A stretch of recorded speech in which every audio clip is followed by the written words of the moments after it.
World Islamic Network has lecture of world-renowned scholars. Some of them are Allama Zishan Haidar Jawadi from UAE, Professor Feroz Haidar from India, Sayyid Zaki Bakri from Canada, Ahmad Ali Abdi from India, Ehsan Haidar Jawadi from India, Brother Hasnain Rajab Ali from USA, Dr. Murtaza Ali Dina from East Africa, and Sayyid Muhammad Rizvi from Canada. World Islamic Network has published more than 60 titles on various subjects, such as Meaning of Islam, presented by WIN, Islamic Teaching by Allama Muhammad Tabatabai, Justice of God by Sayyid Akhtar Rizvi, Prophet Muhammad, peace be upon him, presented by WIN, Great Muslim Scientist by Ali Mirza, Prophecies about Holy Prophet by Sayyid Akhtar Rizvi, Let Us Understand Each Other by Abdul Hadi Saleh.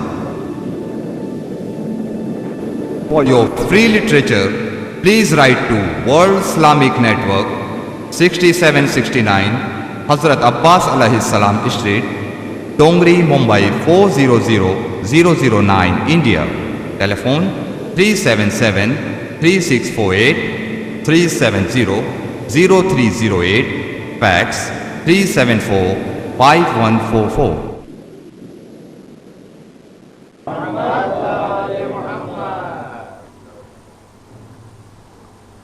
پیغمبر آپ یہ کہہ دیں کہ میں بھی تمہارا جیسا ایک انسان ہوں، لیکن میری طرف مسلسل یہ وحی آتی رہتی ہے کہ تمہارا خدا ایک ہے، اس کے علاوہ کوئی دوسرا خدا نہیں ہے۔ لہذا جو بھی اس پروردگار کی ملاقات کی امید رکھتا ہے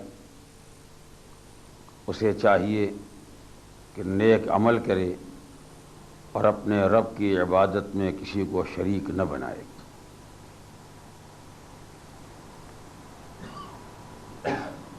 1420 ہجری کی یہ آخری مجلس،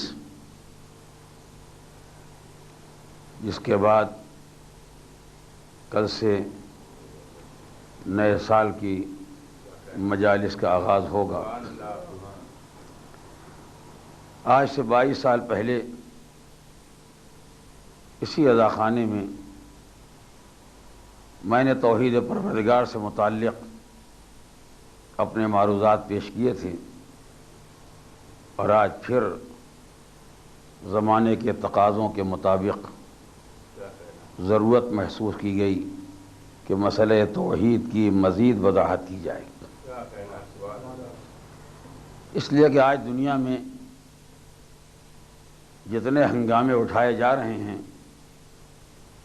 سب کی بنیاد ایک عقیدہ توحید پروردگار کو بنایا گیا ہے۔ لہذا ضرورت اس بات کی ہے کہ امت اسلامیہ پر یہ بات واضح ہو جائے کہ توحید پروردگار کا اسلامی تصور کیا ہے، اور اگر مالک نے اپنے بندوں سے مطالبہ کیا ہے کہ اس کی وحدانیت اور یکتائی کا اقرار کریں، تو اس اقرار وحدانیت پروردگار میں کتنی گنجائش پائی جاتی ہے، اور وہ کون سی منزل آتی ہے جہاں اقرار توحید انسان کو زندگی کے بے شمار اعمال سے روک دیتا ہے۔ موضوع کے تفصیلات آئندہ مجالس میں آپ کے سامنے پیش کیے جائیں گے۔ آج فقط آیہ کریمہ کے الفاظ کی وضاحت مقصود ہے تاکہ آئندہ بیانات کو سمجھنے میں محترم سامعین کو آسانی ہو۔ پہلی بات تو یہ ہے کہ پروردگار عالم نے اس آیہ کریمہ میں اسلام کے تمام بنیادی عقائد کا تذکرہ کر دیا۔ پیغمبر آپ ان سے کہہ دیں کہ میں تم جیسا ایک بشر، ایک انسان ہوں جس کی طرف وحی نازل ہوتی ہے۔ یہ نزول وحی عقیدہ نبوت کی طرف اشارہ ہے۔ مضمون وحی یہ ہے کہ انما الہکم الہ واحد، تمہارا خدا فقط ایک خدا ہے، دوسرا کوئی خدا نہیں ہے، یہ اسلام کے عقیدے توحید کی وضاحت ہے۔ جو اپنے مالک سے ملاقات کرنا چاہتا ہے اسے چاہیے کہ عمل نیک کرے اور عبادت میں کسی کو شریک نہ بنائے، یہ عقیدے قیامت کا اشارہ ہے۔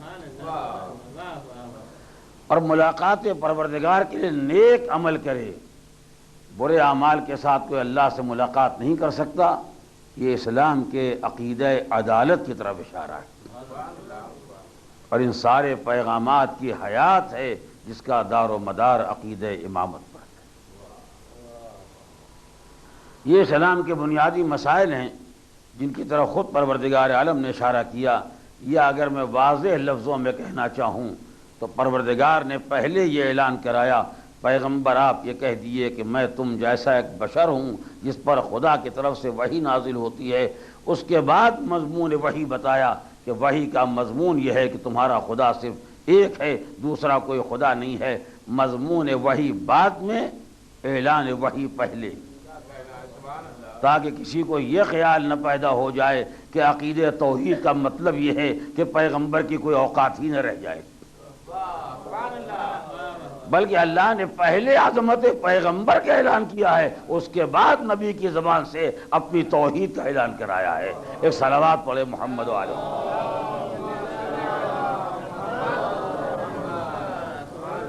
اور اگر آپ عربی قواعد کے اعتبار سے آیت کا جائزہ لیں گے تو آپ کو اندازہ ہو کہ بار بار ایک حصر کی طرف اشارہ کیا گیا، انما انا بشر مثلکم، بس میں تم جیسا ایک بشر ہوں، مگر وہ بشر جس پر خدا کی طرف سے وحی نازل ہوتی ہے۔ ایک بس تو یہاں استعمال ہوا، اس کے بعد پھر اعلان ہوا انما الہکم الہ واحد، بس تمہارا خدا ایک ہے، دوسرا کوئی نہیں ہے۔ آخر میں لفظ تو ایسا نہیں آیا ہے، مگر پھر اعلان ہوا اگر کوئی مالک سے ملاقات کرنا چاہتا ہے تو اسے نیک عمل کرنا ہوگا، اور خبردار اپنے عمل میں غیر خدا کو شریک نہ بنائے۔ یہ تیسرا حصر ہے، یعنی عظمت پیغمبر کو پہچاننے کے لیے بھی ایک حصر کو پہچاننا ہوگا، توحید خدا کو پہچاننے کے لیے بھی ایک حصر کو پہچاننا ہوگا، اور قیامت میں انسان کے اعمال کی قیمت کو پہچاننے کے لیے بھی ایک حصر کو پہچاننا ہوگا۔ یہ ایک لہجہ قرآنی ہے، جب کسی عظمت کا اعلان کیا جائے تو بغیر حصر کے مسئلہ واضح نہیں ہوتا ہے۔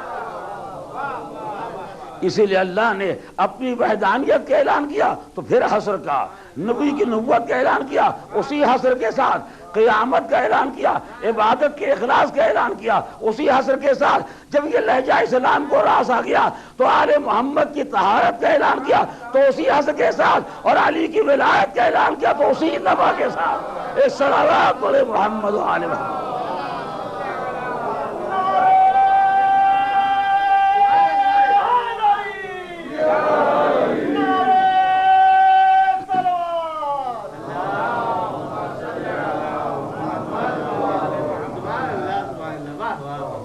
یہ الفاظ آیت سے متعلق دوسرا مسئلہ۔ تیسرا مسئلہ جو آیت کے الفاظ میں پایا جاتا ہے، جو ذرا دقیق بھی ہے مگر قابل توجہ ہے، وہ یہ ہے کہ پروردگار عالم نے کہا پیغمبر قل، آپ کہہ دیے انما انا بشر مثلکم، میں تم جیسا ایک انسان ہوں۔ تو اگر آپ ہم جیسے ایک انسان ہیں اور یہی آپ کو اعلان کرنا ہے تو اس میں خدا کے کہلوانے کا کیا کام تھا؟ یعنی اگر کوئی آپ سے پوچھے آپ سے آپ کا تعلق مخلوقات میں کس قسم سے ہے، ایک انسان سے اگر پوچھا جائے کہ مخلوقات میں آپ کا درجہ کہاں ہے، آپ کو حجر کہا جائے، شجر کہا جائے، جانور کہا جائے، انسان کہا جائے، آپ کہیں ٹھہر جائیے پہلے وہی آ جائے تو بتاؤں گا۔ اگر آپ اپنے کسی مرتبے کا اعلان کرنا چاہتے ہیں تو ہو سکتا ہے اس کے لیے کوئی اجازت درکار ہو، لیکن جہاں تک بشریت کا تعلق ہے ہر آدمی دیکھ ہی رہا ہے کہ آپ انسان، اس کے لیے کسی وحی کی ضرورت نہیں ہے، مگر پروردگار عالم نے پیغمبر سے بشریت کا بھی اعلان کرا تو کہا قل، آپ کہیے۔ توجہ کر رہے ہیں، یعنی اگر پیغمبر اپنی نبوت کا اعلان کریں تو بات سمجھ میں آتی ہے بغیر اذن خدا کے کوئی نبی نہیں ہوتا ہے۔ پیغمبر اپنی کسی عظمت کا اعلان کریں تو یہ کہا جائے گا خدا کمال نہ دے گا تو بندہ کمال کہاں سے لائے گا، لیکن بشر ہونے کے اعلان کے لیے وحی خدا کی کیا ضرورت ہے کہ خدا کہلوائے تو پیغمبر کہے۔ آپ کہہ دیجئے کہ میں تم جیسا ایک انسان ہوں، آپ کہہ دیجئے گا کوئی کام نہیں تھا۔ کوئی پیغمبر سے یوں ہی پوچھتا تو پیغمبر کیا کہتے؟ نہ اپنے کو جن کہہ سکتے ہیں، نہ اپنے کو ملک کہہ سکتے ہیں، بالآخر کہیں گے تو بشر ہی تو کہیں گے۔ مگر خدا نے یہاں بھی ایک حرف قل رکھا،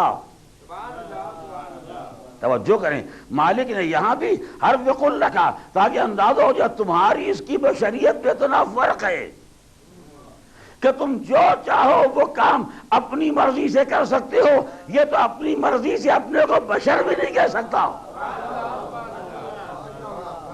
جب ہم کہلوائیں گے تو اپنی بشریت کا اعلان کرے گا، اگر یہ تم جیسی بشریت ہوتی تو اس کے اعلان کے لیے حرف قل کا کوئی کام نہیں تھا۔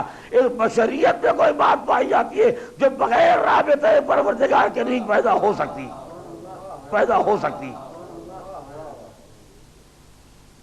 اور اسی لیے اگر آپ عربی گرامر کے اعتبار سے لفظ پر غور کریں گے تو آپ پر بات واضح ہو جائے گی۔ اللہ کی طرف سے پیغمبر پر یہ وحی نازل ہوئی کہ آپ اعلان کر دیے خدا ایک ہے، آپ میری توحید کا اعلان کر دیے، اللہ کا حکم ہے، پیغمبر کی ذمہ داری ہے کہ وہ اعلان کریں۔ مگر الفاظ کیا؟ انما انا بشر مثلکم، میں تم جیسا ایک بشر ہوں، یوحا الیہ، میری طرف مسلسل وحی نازل ہوتی ہے کہ تمہارا خدا ایک ہے۔ وحدانیت خدا کا اعلان کرنے کے لیے کیا ایک مرتبہ وحی خدا کافی نہیں؟ پروردگار کہہ دیتا پیغمبر آپ میری وحدانیت کا اعلان کریں۔ اب پیغمبر کی ذمہ داری ہے کہ زندگی بھر اسی سبق کو دہراتے رہیں، چاہے مکے کی گلیوں میں رہے، چاہے مدینے کے اجتماعات میں رہے، اس سبق کو دہراتے رہیں، خدا تمہارا ایک ہے، اس کے علاوہ کوئی دوسرا خدا نہیں ہے، مگر یوحا الیہ، میری طرف برابر وحی نازل ہوتی ہے۔ عرب ملک میں رہنے کے بعد اتنے گرامر اور قواعد سے آپ بھی آشنا ہیں، مجھ پر برابر یہ وحی نازل ہوتی ہے کہ تمہارا خدا ایک ہے۔ برابر وحی کا کیا کام ہے؟ ارے ہمیں بچپنے میں بتا دیا گیا تھا اللہ ایک ہے، وہ آج تک یاد ہے۔ ماں نے بچے کو گود میں بٹھا کے کہہ دیا بیٹا کہو اللہ ایک، بیٹا 70 سال کا ہو گیا اسی سبق کو دہرا رہا ہے۔ ایسا تو نہیں ہوتا ہے کہ روزانہ ماں پھر سے کہے، پھر کہو اللہ ایک، اگلے سال پھر یاد دلائے اللہ ایک، 10 سال کے بعد پھر یاد دلائے اللہ ایک، بار بار یہ بات نہیں دہرائی جاتی ہے۔ تو ہمارے گھر کے بچے ایک مرتبہ سن لیں تو زندگی بھر یاد رکھیں، توجہ کریں۔ اور پیغمبر سے کہلوایا جاتا یوحا الیہ، برابر مجھ پر وحی نازل ہوتی ہے کہ خدا ایک ہے۔ یہ برابر نزول وحی کے معنی کیا ہیں؟ یہ مسلسل وحی نازل ہوتی ہے، اس کے معنی کیا ہیں؟ یقیناً اس میں کوئی بات تو پائی جاتی ہوگی۔ اگر پیغمبر اور خدا کا تنہا رشتہ اور رابطہ ہوتا تو کہا جا اوحی الیہ، میری طرف وحی نازل کی گئی ہے کہ خدا ایک ہے۔ مگر مسئلہ یہ نہیں کہ وحی نازل کی گئی ہے، برابر وحی نازل ہو رہی ہے۔ اس کا مطلب یہ کہ نبی کی بشریت کو خدا نے ایسا بنایا ہے، توجہ کریں، پیغمبر کی انسانیت کو مالک نے ایسا بنایا ہے کہ ہماری انسانیت میں انسانیت کے تقاضے شامل ہو جاتے ہیں۔ کبھی بر محل ہنسے، کبھی بے محل، کبھی موقع پر روئے، کبھی بے موقع، کبھی اٹھنا جہاں چاہیے وہی اٹھے، کبھی بیٹھنے کی جگہ کھڑے ہو گئے، توجہ کریں۔ یعنی بشریت کا مطلب ہی ہوتا ہے کہ ایک کام مرضی خدا کے مطابق، دوسرا کام اپنی مرضی کے مطابق۔ وہاں حکم خدا چل رہا ہے یا اپنی خواہش چل رہی ہے، لیکن جس کے اوپر پروردگار عالم کی طرف سے مسلسل یہ فیضان ہو رہا ہے، توجہ کرے، مسلسل یہ الہام ہو رہا ہے کہ میرے حبیب تمہارا خدا ایک ہے، انہیں سمجھاتے رہو خدا ایک ہے۔ یہ مسلسل نزول وحی کا مقصد یہ ہے کہ پیغمبر کی پوری حیات پر وحی پروردگار کی نگرانی ہے، پیغمبر کی پوری زندگی پر وحی پروردگار کا پہرا ہے۔ اگر وحی خدا کے پہرے سے زندگی ہٹ جائے تو کبھی مالک کی مرضی کے مطابق ہوگی، کبھی اپنی خواہش کے مطابق ہوگی، لیکن کسی کی حیات پر اگر مسلسل وحی پروردگار کا پہرا رہے گا تو زندگی کی ایک سانس بھی مرضی پروردگار کے خلاف نہیں ہو سکتی ہے. یہ جاگے تو مرضی خدا سے جاگے گا، سوئے گا تو مرضی خدا سے سوئے گا، بولے گا تو رضا الہی سے بولے گا، خاموش ہو جائے گا تو خدا چاہے گا تو خاموش ہوگا. رزم و بزم جو کچھ بھی ہے سب مرضی خدا کے مطابق ہے. یہ تو مرضی کا اتنا پابند ہے کہ ہر اقدام رضا خدا کے مطابق ہے. اس کو اتنا اعتماد اپنے مالک پر ہے، اپنی ہستی کو قربان کر دیا رضا خدا کے لیے. اگر تم نے اسے ایسا نہ مانا تو تمہارا اعتماد رضا خدا پر نہیں ہے. اس صلوات پڑھے محمد و آل محمد.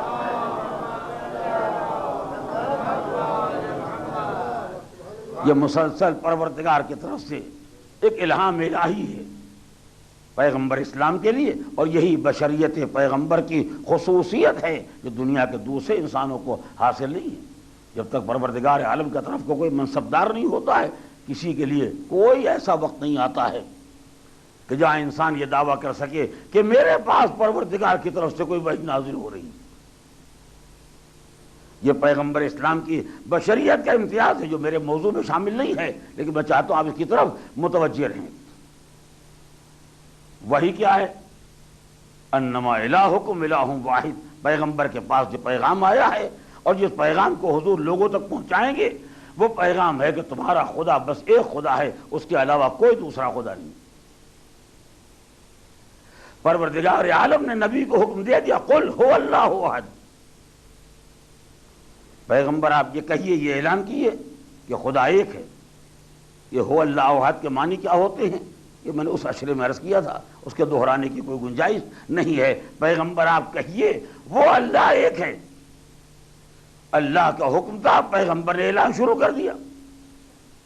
جب تک حضور منزل تبلیغ میں رہے 23 سال تک مسلسل پیغام الہی کو دہراتے رہے، اس لیے کہ پروردگار نے کہا تھا کہ آپ کہہ دیجئے کہ خدا ایک ہے. حالانکہ وجود پروردگار، توحید پروردگار یہ انسان کی فطری مسئلہ ہے. اللہ نے انسان کی فطرت میں وجود خدا کا عقیدہ رکھا ہے. انسان اگر منزل شعور پر آ جائے تو توحید پروردگار کو پہچان سکتا ہے، مگر ادھر سے حکم ہوتا ہے قل آپ کہیے کہ خدا ایک ہے. اس کا مطلب یہ ہے کہ اسلام کی تبلیغ کا آغاز ہے حرف قل. کاش اس نقطے کو آپ محسوس کر لیں. پہلے دن جب اللہ نے اپنی توحید کا اعلان کرایا تو کہا قل کہیے هو اللہ احد، تاکہ معلوم ہو جائے کہ یہ پیغام بھی آپ کا نہیں ہے. یہ بات آپ کی فکر کا نتیجہ نہیں ہے کہ وہ کہے ان کی فکر یہ کہتی ہے، ہمارا خیال یہ کہتا ہے. خدا نے کہوایا، نبی نے کہا. تو جب اسلام کی تعلیمات کا آغاز ہوا، توجہ کریں، اسلام کا پہلا عقیدہ توحید ہے. مجھے 10 دن تک یہی گزارش کرنا ہے کہ اسلام کا بنیادی عقیدہ توحید. باقی جتنے عقائد ہیں اور جتنے اعمال ہیں سب اسی توحید کے گرد گردش کر رہے ہیں. اگر کوئی عمل کوئی عقیدہ توحید سے ہٹ جائے تو نہ اسلام ہے نہ اسلام سے کوئی تعلق ہے. اسلام کا بنیادی عقیدہ ایک ہے، اس لیے کہ واقعی کائنات کا خالق ایک ہے. باقی جو بھی یہ چھوٹے بڑے سب خدا کی مخلوق ہیں، کوئی دوسرا خدا نہیں ہے. نہ کوئی پیغمبر، نہ کوئی امام، نہ کوئی ولی، نہ کوئی سلطان، نہ کوئی بادشاہ، نہ کوئی چھوٹا نہ کوئی بڑا. کوئی خدا جیسا نہیں ہے. خدا ایک خدا ہے، باقی سب اسی کے بنائے ہوئے. مسئلہ توحید پروردگار یہ اسلام کا بنیادی عقیدہ ہے. اور خدا نے کہا میرے حبیب اب کام شروع کرو. تو جو اسلام پیش کرنے کا وقت آیا تو پہلی تعلیم اسلام کی ہے کہ خدا کو ایک مانا جائے. قل هو اللہ احد. آپ کہیے وہ اللہ احد ہے، وہ اللہ ایک ہے. تو آغاز تبلیغ اسلام ہوا حرف قل سے. توجہ کریں. اسی لیے حضور بھی جب میدان میں آئے تو اسی نقطے کو دہرا دیا. توجہ کریں. اللہ نے پیغمبر سے کہا آپ کہیے کہ خدا ایک ہے. پیغمبر جب مکے کی گلیوں میں نکل کے آئے تو پیغمبر نے امت سے کہا قولوا لا الہ الا اللہ. تم لوگ کہو کہ اس کے علاوہ کوئی خدا نہیں ہے. اس کا مطلب یہ ہے کہ اسلام کی بنیاد پڑی ہے اسی لفظ قل پر. توجہ کریں. پیغمبر کے تبلیغات کی بنیاد ہے یہی حرف قل. خدا نے کہا کہو، نبی نے کہہ دیا. اب جو جو خدا کہتا رہے گا نبی کہتے رہیں گے. خدا جانتا ہے اول و آخر میں کتنا ارتباط پایا جاتا ہے. جب کار رسالت شروع کیا تو آغاز ہوا حرف قل سے، اور جب کام مکمل ہو گیا، توجہ کریں، جب کار تبلیغ مکمل ہو گیا اور اجرت لینے کا وقت آیا، جب بھی نبی نے اپنی طرف سے کوئی دخل نہیں دیا، جس نے مجھے اس کام پر لگایا ہے وہی میری اجرت بھی طے کرے گا۔ تو جب خدا نے نبی کو کام پر معمور کیا تو کہا قل، کہیے کہ خدا ایک ہے۔ یہ پیغامات کا سلسلہ تھا۔ جب کام مکمل ہو گیا تو کہا آپ کچھ نہ بولیے گا، میں ہی کہلواؤں گا، لا اسألکم علیہ اجرا الا المودۃ فی القربى۔ ایک صلوات بولے محمد علیہ۔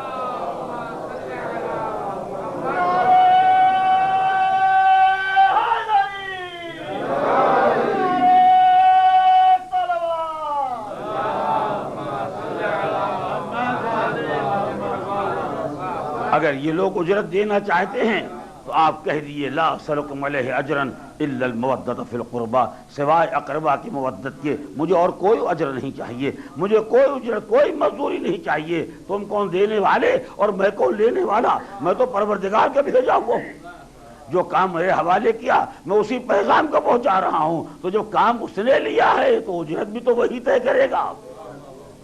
اگر میں نے تمہارے کہنے سے کام کیا ہوتا تو تم طے کرتے ہو اجرت کیا ہے، یا میں بتاتا کہ اجرت کیا ہے، لیکن مسئلہ نہ تمہارا ہے نہ مسئلہ میرا ہے۔ آپ ایک استاد کو بلائیے اپنے بچوں کو پڑھانے کے لیے، آپ نے بلایا ہے، یا آپ یہ کہیں کہ میں یہ دوں گا، یا وہ یہ کہے کہ مجھے اتنا لینا ہے، اس لیے کہ معاملہ آپ دو کے درمیان ہے۔ تو اگر معاملہ بندوں کے درمیان ہوتا ہے تو یا کام کرنے والا طے کرے گا کہ میری اجرت کیا ہے، یا کام لینے والا طے کرے گا میری اجرت کیا ہے۔ مگر پیغمبر کے کام کا تعلق بندوں سے تو ہے نہیں۔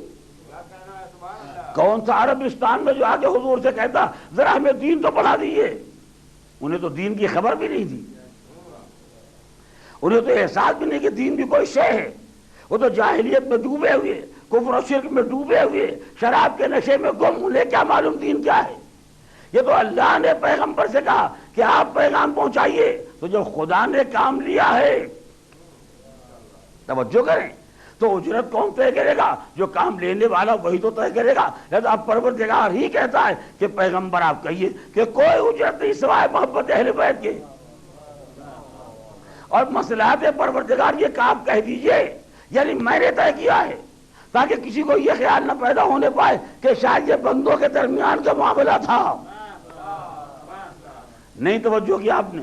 میں نے کیا عرض کیا، جب لوگ آگے کہتے ہیں آپ نے بڑی محنت کی ہے، بتائیے آپ کو کیا دے دیا جائے؟ دولت چاہیے، عورت چاہیے، حکومت چاہیے، جو چاہیے وہ ہم دے دیں۔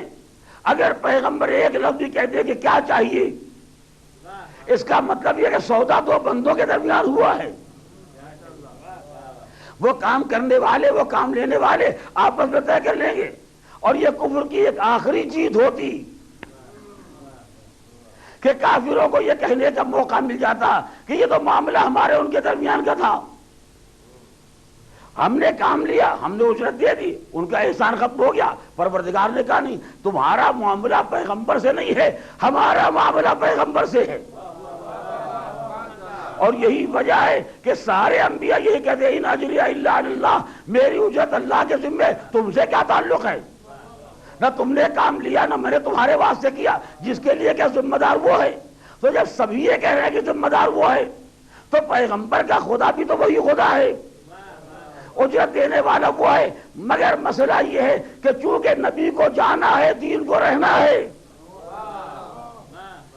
نہیں تو جو کہ آپ نے آپ عمل کریں گے پروردگار آپ کو جنت دے دے گا، نبی خدمت کرے گا خدا اس سے اونچا درجہ دے دے گا۔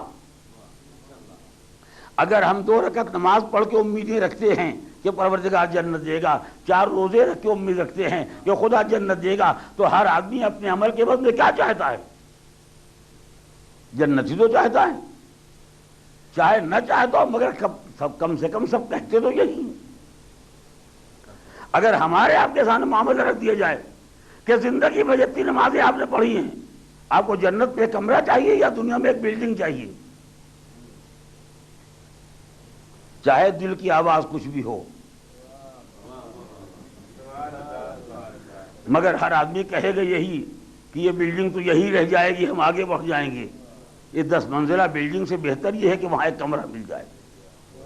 غور کیا آپ نے؟ تو جو بھی انسان عمل کرتا ہے بالآخر اس کو خیال تو ہی ہے کہ ہماری عاقبت کا کیا ہوگا، تو ہر آدمی وہاں چاہتا ہے۔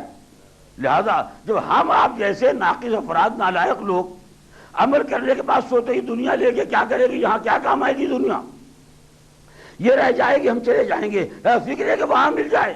انبیاء کرام نے وہی کہا، ہمارا کام تھا تبلیغ کرنا، تم کو دین پڑھا دیا، اگر تم کچھ دو گے تو یہی تو دو گے۔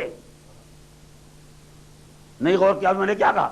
اگر تم سے کوئی اجرت دی جائے گی تو تم یہی دو اجرت دو گے، پیسے دو گے وہ رکھے رہ جائیں گے، میں چلا جاؤں گا، کوئی مکان دو گے وہ یہیں رہ جائے گا، میں چلا جاؤں گا، کوئی عورت آئے گی وہ یہیں رہ جائے گی، میں چلا جاؤں گا، تو دنیا والے جو دیں گے سب یہی تو کام آئے گا، وہاں کا اختیار تو کسی کے ہاتھ میں نہیں ہے، تو تم سے لے کے کیا کریں؟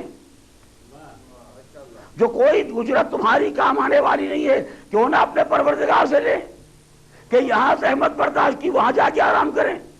تو سارے انبیاء نے جو اعلان کیا وہ وہی اعلان ہے جو ہر انسان کی عقل میں آتا ہے۔ توجہ کریں، جو ہر مسلمان کے دل کی آرزو ہے کہ محنت کرے یہاں اور اجرت ملے وہاں، جو ہمارے آرزو، جو آپ کی آرزو، وہی انبیاء کرام کا اعلان۔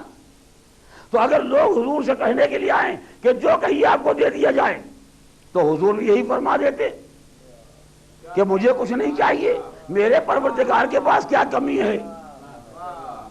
نہ خدا کے پاس دولت کی کمی، نہ خدا کے پاس اقتدار کی کمی، نہ خدا کے پاس جنت و کوثر کی کمی، تم کیا دے سکتے ہو؟ جس کا کام کیا میں اس سے جا کے لے لوں گا۔ مگر پروردگار نے کہا مگر میرے حبیب یہ کہیے کہ اور تو کچھ نہیں چاہیے مگر اہل بیت کی محبت چاہیے۔ توجہ کریں، مگر اہل بیت کی محبت چاہیے، تو یہی کیوں چاہیے؟ جب کچھ نہیں چاہیے، سب وہی ملے گا، تو آپ کو سب سے بہتر وہی مل جائے گا، مگر یہاں کیوں چاہیے؟ توجہ کریں، راز کیا ہے؟ راز فقط یہ ہے کہ ہر جانے والے کو اپنی عاقبت کی فکر ہے، مگر دنیا کا مسئلہ محفوظ ہے۔ یہ میں ایک عجیب رخ عرض کر رہا ہوں، کبھی آپ اس پر توجہ فرمائیے گا، عام طور سے تذکرہ نہیں ہوتا ہے، شاید میرے بچوں کو مشکل دکھائی دے، لیکن مسئلہ یہ کہ ایک نبی جا رہا ہے، اب اس کے سامنے دو مسئلے ہیں، جو ہم نے محنت کی ہے اس کا کیا ہوگا، اور جو ہم نے نظام پیش کیا اس کا کیا ہوگا۔ یہ مسئلہ انبیاء کا، ہمارا تو مسئلہ نہیں ہے، ہمارا مسئلہ فقط یہ 2 رکعت نماز پڑھی اس کا کیا ہوگا، یعنی کیا ملے گا، ماہ رمضان میں روزے رکھے یعنی کیا ملے گا، باقی روزہ تو رہے گا، ہم رہے چاہے نہ رہیں، ہم نہ رہیں گے آپ رکھیں گے، وہ نہ رہیں گے وہ نماز پڑھیں گے، یہ سلسلہ تو چلتا رہے گا۔ اسے کہ نہ میں کوئی نماز لے کے آیا ہوں، نہ میں کوئی روزہ لے کے آیا ہوں، میں تو آئی ہوئی نماز کو پڑھ رہا ہوں، آئے ہوئے روزے کو رکھ رہا ہوں، میں تو کچھ لے کے آیا نہیں، مگر نبی تو پیغام لے کے آتا ہے، تو نبی کے سامنے 2 مسئلے ہیں، جو میں نے محنت کی اس کا کیا ہوگا، اور جو نظام پیش کیا اس کا کیا ہوگا۔ کاش میری بات واضح ہو جائے، جو میں قانون لے کے آئے اس قانون کا حشر کیا ہوگا، اور جو میں نے محنت کی اس کا اجر کیا ہوگا۔ تو مسئلے ہیں 2، قانون کا حشر، محنت کا اجر۔ توجہ کریں، تو چونکہ سارے انبیاء کی نگاہ میں قانون کا حشر تو معلوم تھا، اس لیے کہ یہ گئے تو وہ موجود ہیں، وہ گئے تو یہ موجود ہیں، آدم گئے تو نوح تو ہی ہیں، آنے والے ہیں، نوح جائیں گے ابراہیم تو آ ہی رہے ہیں، جناب ابراہیم جائیں گے موسیٰ تو آ ہی رہے ہیں، موسیٰ گئے تو عیسیٰ تو آ ہی رہے ہیں، تھوڑے سے وقفے میں 1,24,000۔ توجہ کریں، تو جب تک سلسلے انبیاء برقرار ہے قانون کا حشر خطرے میں نہیں ہے۔ مسئلہ خالی محنت کے اجر کا ہے، لہذا کہ تم سے کوئی تعلق نہیں، ہم خدا کے یہاں جا کے لے لیں گے، مگر جس کو خدا نے آخری پیغمبر بنایا ہے اس کا مسئلہ محنت کے اجر کا نہیں ہے، اس کا مسئلہ قانون کے حشر کا ہے۔ میں تو چلا جاؤں گا، قانون قیامت تک رہے گا، یہ باقی کیسے رہے گا؟ کہ پیغمبر تم وہ نہ کہنا کہ وہاں جا کے جنت و کوثر لے لیں گے، یہاں کہو کہ اہل بیت سے محبت کرو تاکہ قانون تو محفوظ رہ جائے۔ اس کا مطلب یہ ہے کہ قانون خدا اگر محفوظ رہے گا تو محبت آل محمد کی چھاؤں ہی میں محفوظ رہے گا. ایک صلوات پڑھے محمد علیہ.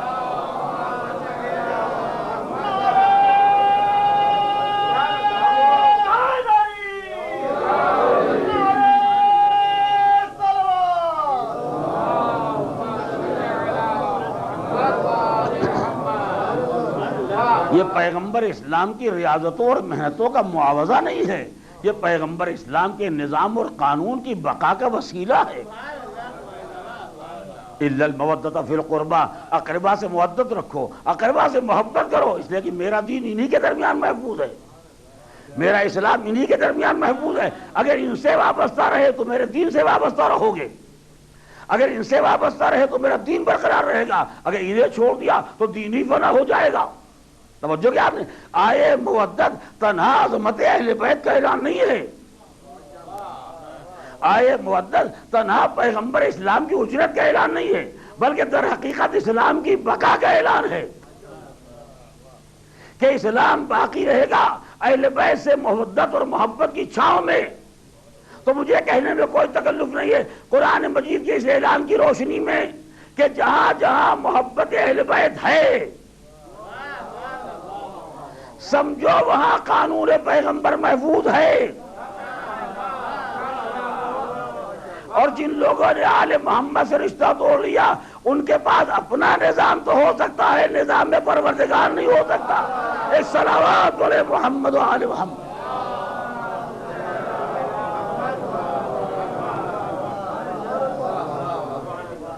اسی لیے میں نے کسی موقع پر عرض کیا تھا کہ اگر آپ تاریخ مذاہب پڑھیں تو آپ کو اندازہ ہوگا کہ مذہب اپنی حقیقی شکل میں اگر محفوظ رہ گیا ہے تو فقط آل محمد کے کردار میں. اور یہ میں اس لیے نہیں کہہ رہا ہوں کہ یہ میرے عقیدے یا میری عقیدت کا نتیجہ ہے، یہ تاریخی مسئلہ ہے. اگر آپ سارے مذاہب کا جائزہ لیں گے تو آپ کو اندازہ ہوگا کہ مذہب اپنی واقعی شکل میں اگر محفوظ رہ گیا ہے تو فقط آل محمد کے درمیان. جس کا بہترین ثبوت یہ ہے کہ اسلام سے پہلے، سرکار دو عالم سے پہلے جتنے مذاہب آئے، جتنی شریعتیں آئیں، کوئی ایک شریعت بھی محفوظ نہ رہ گئی، اور نہ رہنے کی ضرورت تھی. جب زمانہ ہی محدود ہے تو اسے باقی رکھنے کا کام ہی کیا ہے. لیکن اگر کوئی اثر باقی رہ گیا تو اثر بھی واقعی باقی نہ رہ گیا. چلیے صحیفہ ابراہیم ہم کو نہیں ملتا، کہاں ہے؟ شریعت جناب نوح کے آثار نہیں ملتے، وہ کہاں ہیں؟ پہلی شریعت خدا نے جناب نوح کو دی، اس کا کوئی اثر کہیں نہیں ملتا. دوسری شریعت جناب ابراہیم کے حوالے کی، خالی قرآن میں صحف ابراہیم کا نام ہے. کہ اللہ نے ابراہیم کو صحیفے دیے مگر کوئی صحیفہ نئی پرانی شکل میں کہیں ہے نہیں ہے. اگر کوئی شے باقی رہ گئی ہے تو یا شریعت جناب موسیٰ کے اثرات ہیں یا شریعت جناب عیسیٰ کے اثرات ہیں. یعنی یا توریت رہ گئی یا انجیل رہ گئی، اس کے علاوہ تو صحیفوں کا نام و نشان تک نہیں ہے. غور کیا آپ نے؟ تو پرانی جتنی شریعتیں تھیں، جتنے قوانین تھے، ان میں سے کچھ اگر رہ گیا ہے تو یا تورات موسیٰ یا انجیل عیسیٰ. اور یہ یہودی بھی جانتے ہیں، عیسائی بھی جانتے ہیں کہ یہ توریت وہ نہیں ہے جو موسیٰ پر آئی تھی، یہ انجیل وہ نہیں جو عیسیٰ لائے تھے. اس کا مطلب یہ اتنی شریعتیں آئیں، اتنے قوانین آئے، کوئی ایک بھی باقی نہ رہ گیا. اور یہ کمزوری نہیں ہے، اس لیے کہ پروردگار باقی رکھنا چاہتا تو باقی رہتے، کسی کی مجال نہیں تھی جو اسے مٹا دیتا. مگر خدا رکھنا بھی نہیں چاہتا ہے، رکھنا ہوتا تو بدلتا کیوں؟ جب شریعت کو تبدیل کر دینا ہے تو اس کا مطلب یہ ہے کہ پرانے قانون کو نہیں رکھنا ہے.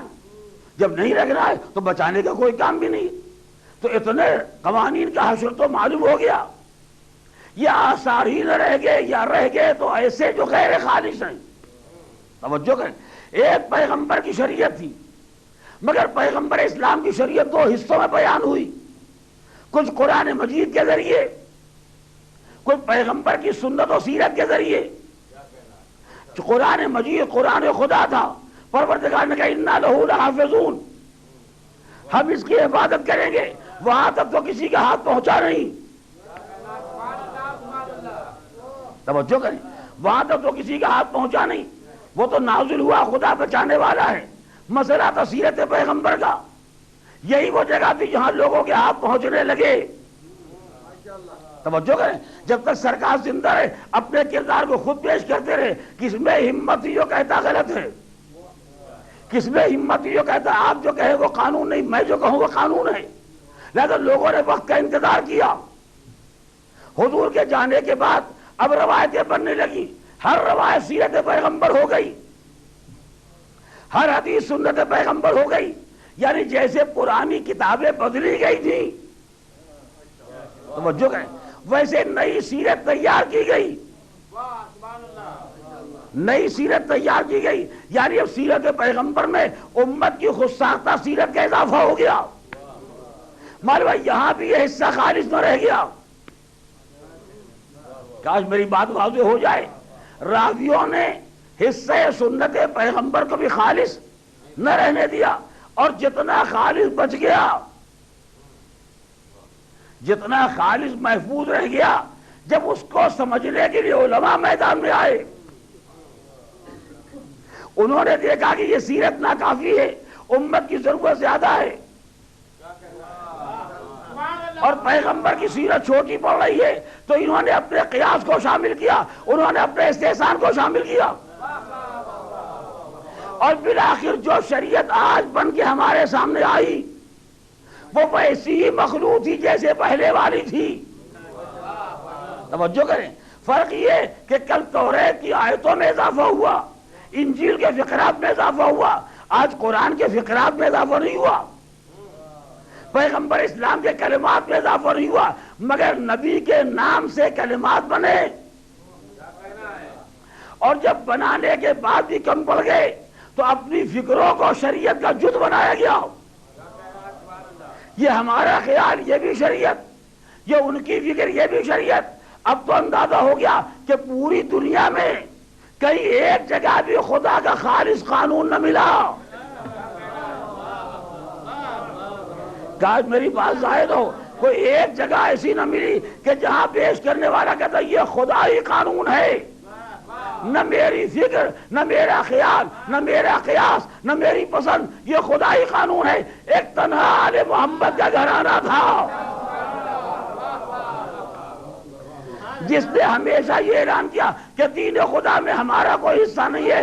ہم نے وہ کہا جو ہمارے والد نے کہا، انہوں نے وہ کہا جو ان کے پدر بزرگوار نے کہا، انہوں نے وہ کہا جو جد بزرگوار نے کہا، انہوں نے وہ کہا جو علی نے کہا، علی نے وہ کہا جو نبی نے کہا، نبی نے وہ کہا جو جبریل لوح محفوظ سے لائے تھے۔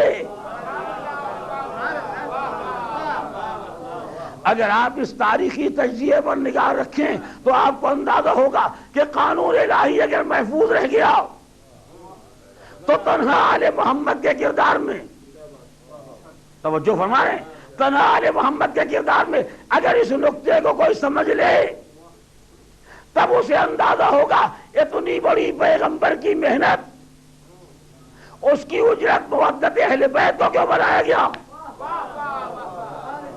اس لیے کہ محنت پیغمبر یہ ہے کہ قانون خدا باقی رہ جائے، اور قانون خدا اگر رہے گا تو مودت کے حصار ہی میں رہے گا۔ ایک صلوات علی محمد و آلہ۔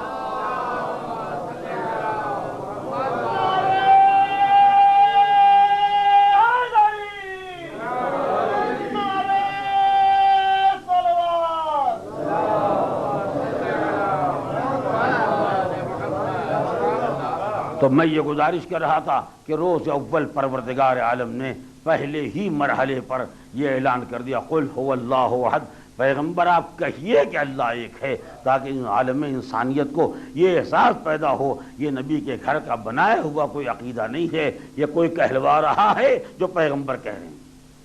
اور جب حضور نے اپنی نبوت کا اعلان کیا تو پھر اعلان ہوا، قل انما انا بشر مثلکم یوحی الی، میں بشر ہوں مگر میری طرف وحی آتی ہے۔ قل آپ کہیے، یعنی رسالت بھی اس نے کہلوایا تو نبی نے کہا۔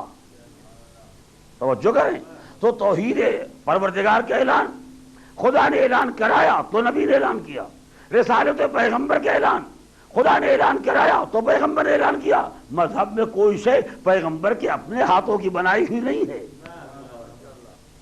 جو خدا کہہ رہا ہے پیغمبر اس کا اعلان کر رہے ہیں. تو ہر جگہ اگر یہ سمجھ میں آ جاتا ہے، ہر مقام پر اگر یہ نقطہ سمجھ میں آ جاتا ہے کہ پیغام پیش کرنے والا کوئی اور ہے اور پیغام جو صاحب پیغام ہے وہ کوئی اور ہے، وہ پیغام بھیجتا ہے، پیغمبر اسلام اس پیغام کو لوگوں تک پہنچا دیتے ہیں. اگر ہر جگہ حرف قل سے یہ حقیقت سامنے آ جاتی ہے تو اس نقطے کو بھی انسان کو سمجھنا چاہیے کہ مودت آل محمد کا مسئلہ پیغمبر سے متعلق نہیں ہے. کہ کسی نے سوچا کہ جاتے جاتے یہ بھی سوچا کہ میں چلا جاؤں تو لوگ میری اولاد سے محبت کریں. ارے جس نے پیغمبر کو مان لیا، اپنی عاقبت بنائی ہے، پیغمبر کو کیا دیا ہے؟ جس نے خدا کو مان لیا ہے، اپنی عاقبت بنائی ہے، خدا کو کیا دیا ہے؟ تو جب ماننے والوں سے خدا کو کچھ نہیں ملا، ماننے والوں سے پیغمبر کو کچھ نہیں ملا، تو اہل بیت سے محبت کر لے گا تو اہل بیت کو کیا ملے گا؟ مسئلہ اہل بیت کے فائدے کا نہیں. تم نے خدا کو مانا تو تمہارا فائدہ تھا، تم نے مجھے مانا تو تمہارا فائدہ ہے. تم اہل بیت سے محبت کرو گے، اہل بیت کا فائدہ نہیں ہے، فائدہ تمہارا ہے. جس کو عام زبان میں یہ کہا جاتا ہے کہ تم نے وحدانیت خدا کو مان لیا تو کم سے کم اتنا فائدہ تو ہوا کہ شرک سے بچ گئے. یہ لفظ آپ سنتے ہی رہتے ہیں. خدا کو مان لیا، وحدانیت پر ایمان لے آئے، اتنا فائدہ تو ہوا کہ مشرک ہونے سے بچ گئے. جب نبی کا کلمہ پڑھ لیا تو اتنا فائدہ تو ہوا کہ کافر ہونے سے بچ گئے. اگر کوئی اور فائدہ نہ مانو تو اتنا تو مانو کہ کافر ہونے سے محفوظ رہ گئے. اہل بیت کو اگر مان لو گے تو اہل بیت کو کچھ ملنے والا نہیں ہے، مگر تمہیں کم سے کم اتنا فائدہ تو ہوگا کہ منافق ہونے سے بچ جاؤ گے. ایک صلوات والے محمد و آل محمد.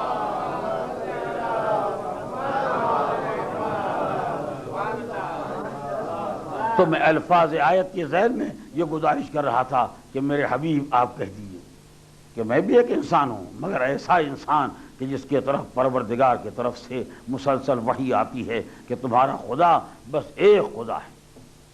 فمن کان یرجو لقاء ربہ، جو اپنے پروردگار سے ملاقات کی امید رکھتا ہے. یقین کی بات نہیں ہے، اگر امید بھی رکھتے ہو فلیعمل عملا صالحا، تو کہہ دو پیغمبر کہ نیک عمل کریں. یعنی اگر واقعاً مرنے کے بعد خدا کی بارگاہ میں جانا ہے اور خدا سے ملاقات کرنا ہے تو ملاقات پروردگار بد عملی کے ساتھ نہیں ہو سکتی،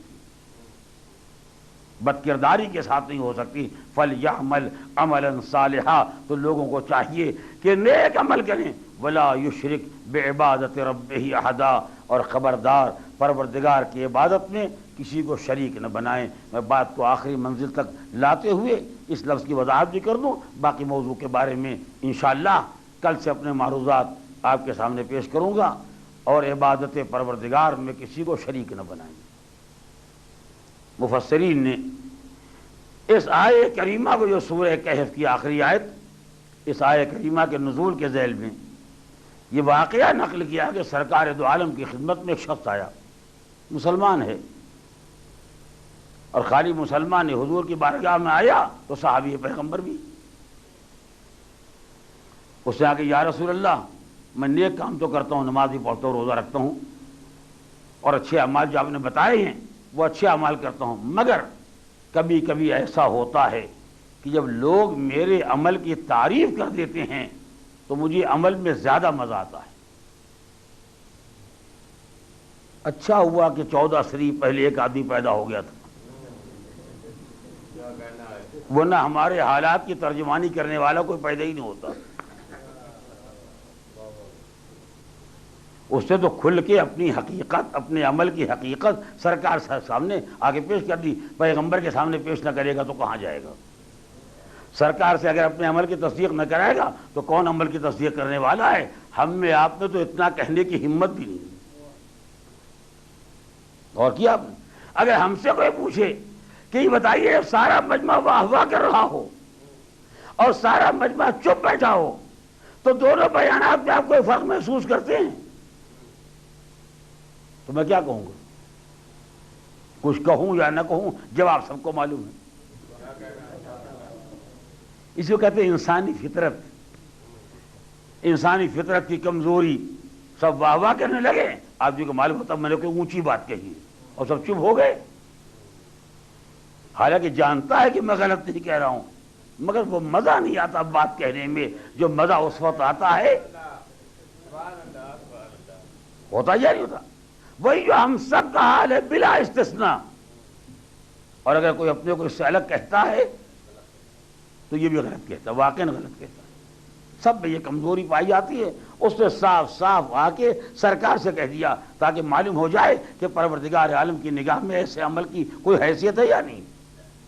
اگر نہیں ہے تو کوئی اور راستہ اختیار کیا جائے، اور اگر خدا کو پسند ہے تو کیا کہنا، بندے بھی پسند کرے خدا بھی پسند کرے، دوہرا فائدہ ہو جائے۔ یا تو حضور یہ فرمائیے کہ جب میرے اعمال کا ذکر کیا جاتا ہے اور لوگ کہتے ہیں فلاں آدمی ماشاءاللہ بہترین قرآن پڑھتا ہے، فلاں آدمی بہترین نماز پڑھتا ہے، بہترین روزہ رکھتا ہے، تو مجھے اندر سے اچھا لگتا ہے۔ فرمائیے میرے عمل میں کوئی کمزوری تو نہیں پیدا ہو گئی، میرے عمل میں کوئی عیب تو نہیں پیدا ہو گیا؟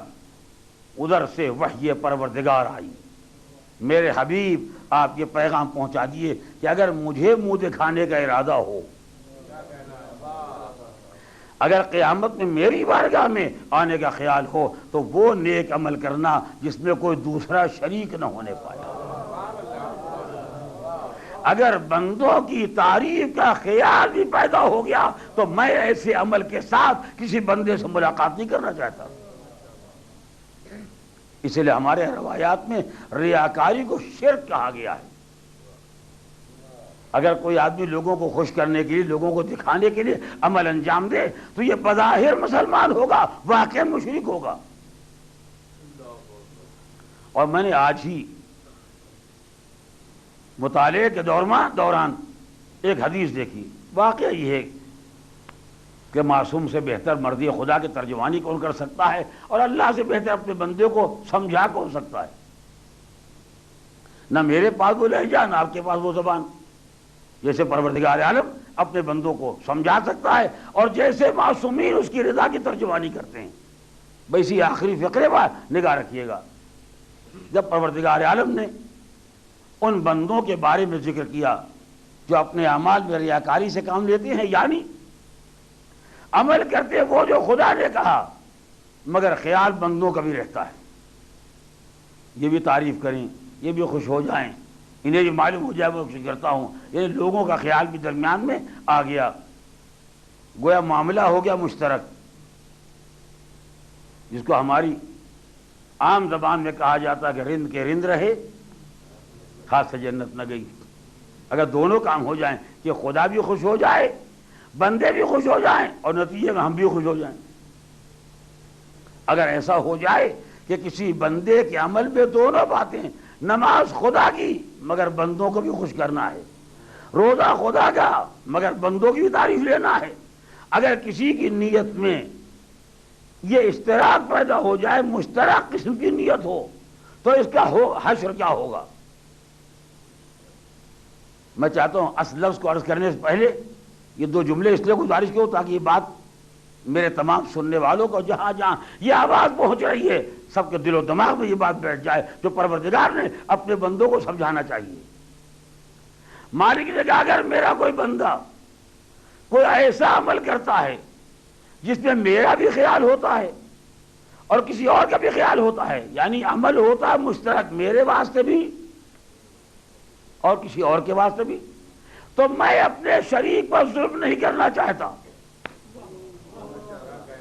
قربان جائیے بلاغت الہی کے، اگر کسی نے عمل کیا میرے واسطے بھی کسی اور کے واسطے، یعنی عمل میں دونوں کو شریک کیا، تو میں اپنے شریک پر کوئی ظلم نہیں کروں۔ وہ شریک ہوتے ہیں کہ چاہتے سارا حصہ خود ہی لے لے، دوسرے کو کچھ نہ ملے، میں یہ نہیں، میں یہ کہتا ہوں جب کوئی عمل میں مجھے اور کسی اور کو شریک کرتا ہے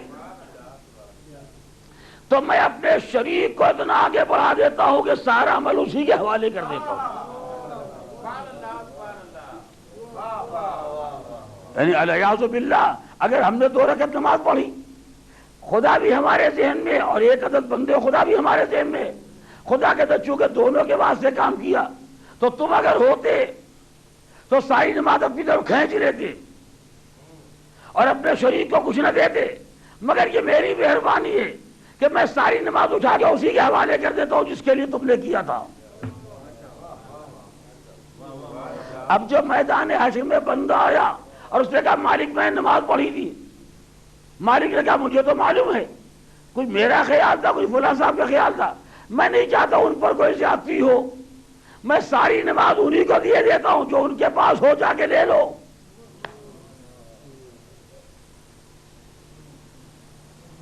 اور کیا جو کچھ ان کے پاس ہو جنت کا ہو سر، جو ان کے پاس ہو جاؤ جا کے لے لو. اب بندہ وہاں بات لو خدایا ان کے پاس کیا ہے، ان کے پاس کیا ہے جو ان سے لے لیا جائے. کہ اب یہاں آگے سمجھ میں آیا ہے کہ ان کے پاس کیا ہے. عمل کرتے وقت کیوں نہیں سوچا تھا؟ وَلَا يُشْرِكْ بِعِبَادَةِ رَبِّهِ أَحَدًا. اور خبردار عبادت میں خدا کے ساتھ کسی کو شریک نہ کرنا، ورنہ خدا شریک ہی کے حوالے کر دے گا. اس کا مطلب یہ کہ منزل بندگی میں بھی اگر کسی نے غیر خدا کو نظر میں رکھا تو مالک اسی کے حوالے کر دے گا، مگر جو خدا ہی کا ہو گیا.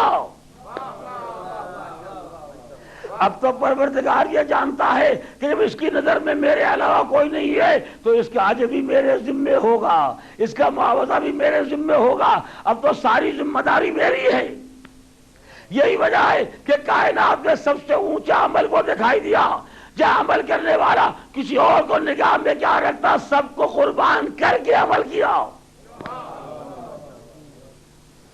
بس ارباب کرم، میں اپنے بیان کو آخری منزل تک لے آیا اور اسی مقام پر بیان کو تمام کرنا چاہتا ہوں. آپ ذرا عمل کی عظمت تو سوچیں.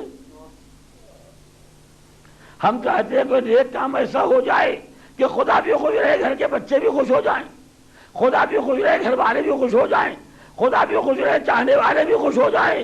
مگر ایک ایسا بندہ بھی تھا جو خدا کی راہ اخلاص میں جب چلا اپنے مالک کی بندگی کرنے کے لیے اور مالک کے سامنے سر نیاز جھکانے کے واسطے، تو کوئی اور شریک محبت کیا ہوتا، کوئی اور اس کے عمل میں شریک عمل کیا ہوتا. وہ تو منزل عمل پہ چلا ہے ایک ایک کو قربان کرتا ہوا. تم چاہتے ہو خدا بھی رہے اور دوست احباب بھی رہیں، میں دوست احباب کو قربان کر کے آگے بڑھوں گا. تم چاہتے ہو عمل میں خدا بھی رہے اولاد بھی رہے، میں اولاد کو قربان کر کے مالک کی بارگاہ میں جا رہا ہوں. ساری دنیا چھوڑ کے اب بندہ چلا ہے خدا کی راہ میں اور آواز دیتا جا رہا ہے ترکت الخلق طرا فی ہوا کا. اے پروردگار، میں نے تیری محبت میں ساری دنیا کو چھوڑ دیا، تیری محبت میں ساری دنیا کو چھوڑ دیا. وہ آئے تم تلعیار لکے ارا کا، تیری بارگاہ میں آنے کے لیے بچوں کی یتیمی بھی برداشت کر لی. اس شان سے ایک راہ محبت پروردگار پر چلنے والا انسان اپنے وطن سے برآمد ہو رہا ہے.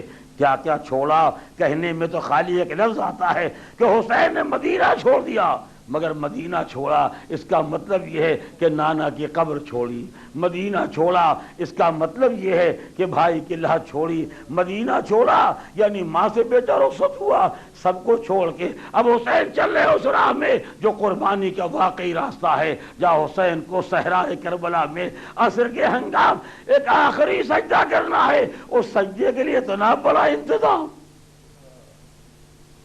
اتنی بڑی قربانی دے کے حسین خدا کی بارگاہ میں جا رہے ہیں. یہی وجہ ہے کہ جس نے یہ قربانی دی ہے اس کی عظمت کو وہی پہچانتا ہے جب یہ طے ہو گیا کہ مدینہ رسول رہنے کے قابل نہیں، جب یہ طے ہو گیا کہ اب یہ مدینہ رہنے کے لائق نہیں ہے اور حسین نے فیصلہ کر لیا کہ اب مدینہ چھوڑ کے جانا ہے. آئے دربار ولی سے پلٹ کے اور آ کے کہا بہن اب سفر کی تیاری کرو. کہا بھیا خیر تو ہے.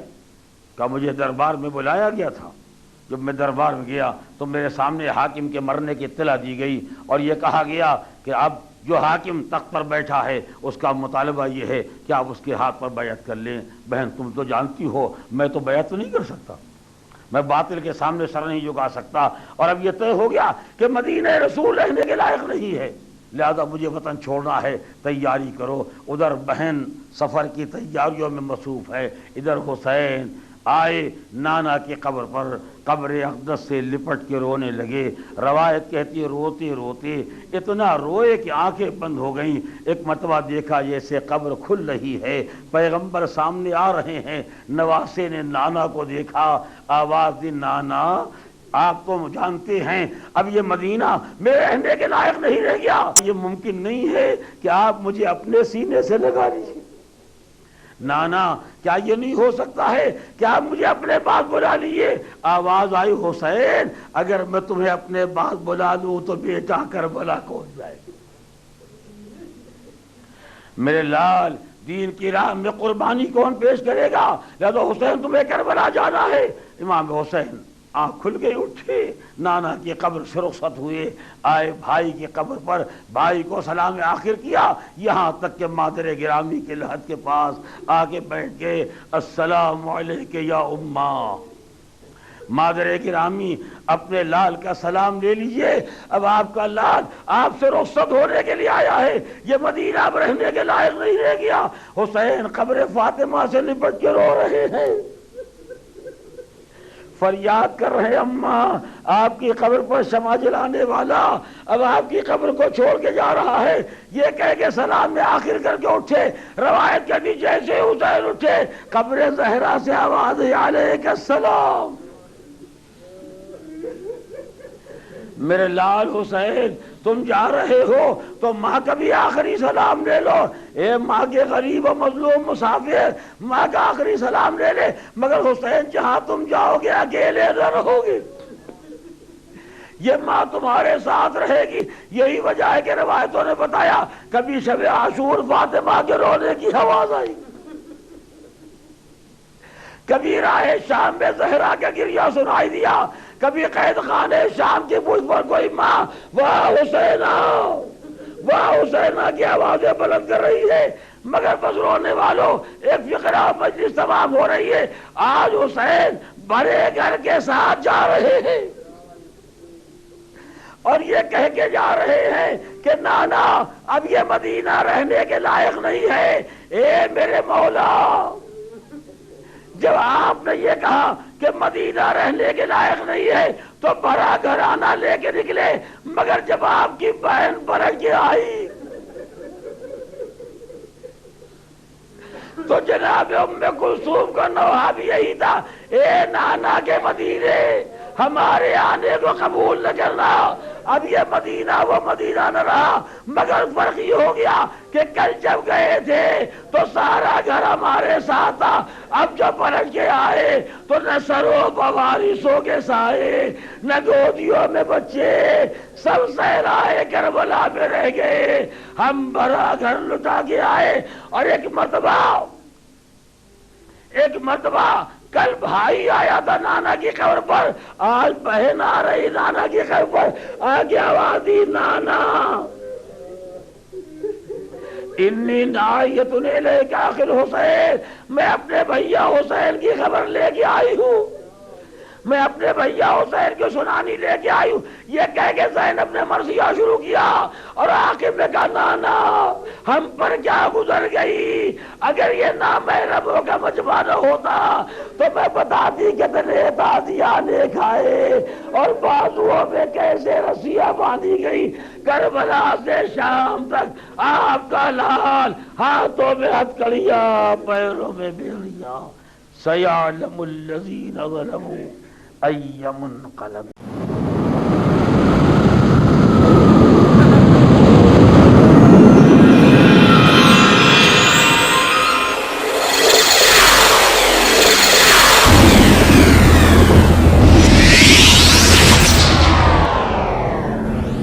ورلڈ اسلامک نیٹ ورک پیش کرتا ہے دنیا کے مشہور علماء کرام کی نایاب تقریریں۔ دبئی سے علامہ ذیشان حیدر جوادی، انڈیا سے فیروز حیدر عابدی، کینیڈا سے سید ذکی باقری، انڈیا سے احمد علی عابدی، انڈیا سے احسان حیدر جوادی، امریکہ سے حسنین رجب علی، ایسٹ افریقہ سے مرتضی علی دینا، کینیڈا سے Syed Muhammad Rizvi. World Islamic Network نے 60 سے زیادہ کتابیں مختلف موضوعات پر شائع کی ہیں۔ ان کی پیش کردہ meaning of Islam, Allama Syed Muhammad Husain Tabatabai کی اسلامک ٹیچنگ، سید اختر رضوی کی جسٹس آف گاڈ، ان کی پیش کردہ prophet Muhammad peace be upon him, Ali Mirza کی ترجمہ کی ہوئی great Muslim scientist, Syed Akhtar Rizvi کی پروفیسز اباؤٹ ہولی پروفیٹ، عبد الحادی صالح کی لکھی ہوئی let us understand each other. اگر آپ ان کتابوں کو مفت حاصل کرنا چاہتے ہیں تو فوراً ہمیں لکھیے۔ ہمارا پتہ ہے ورلڈ اسلامک نیٹ ورک، 6769 حضرت عباس علیہ السلام اسٹریٹ، ٹونگری، ممبئی 9، انڈیا۔ ٹیلی فون 377-3648 370-0308، فیکس 374-5144۔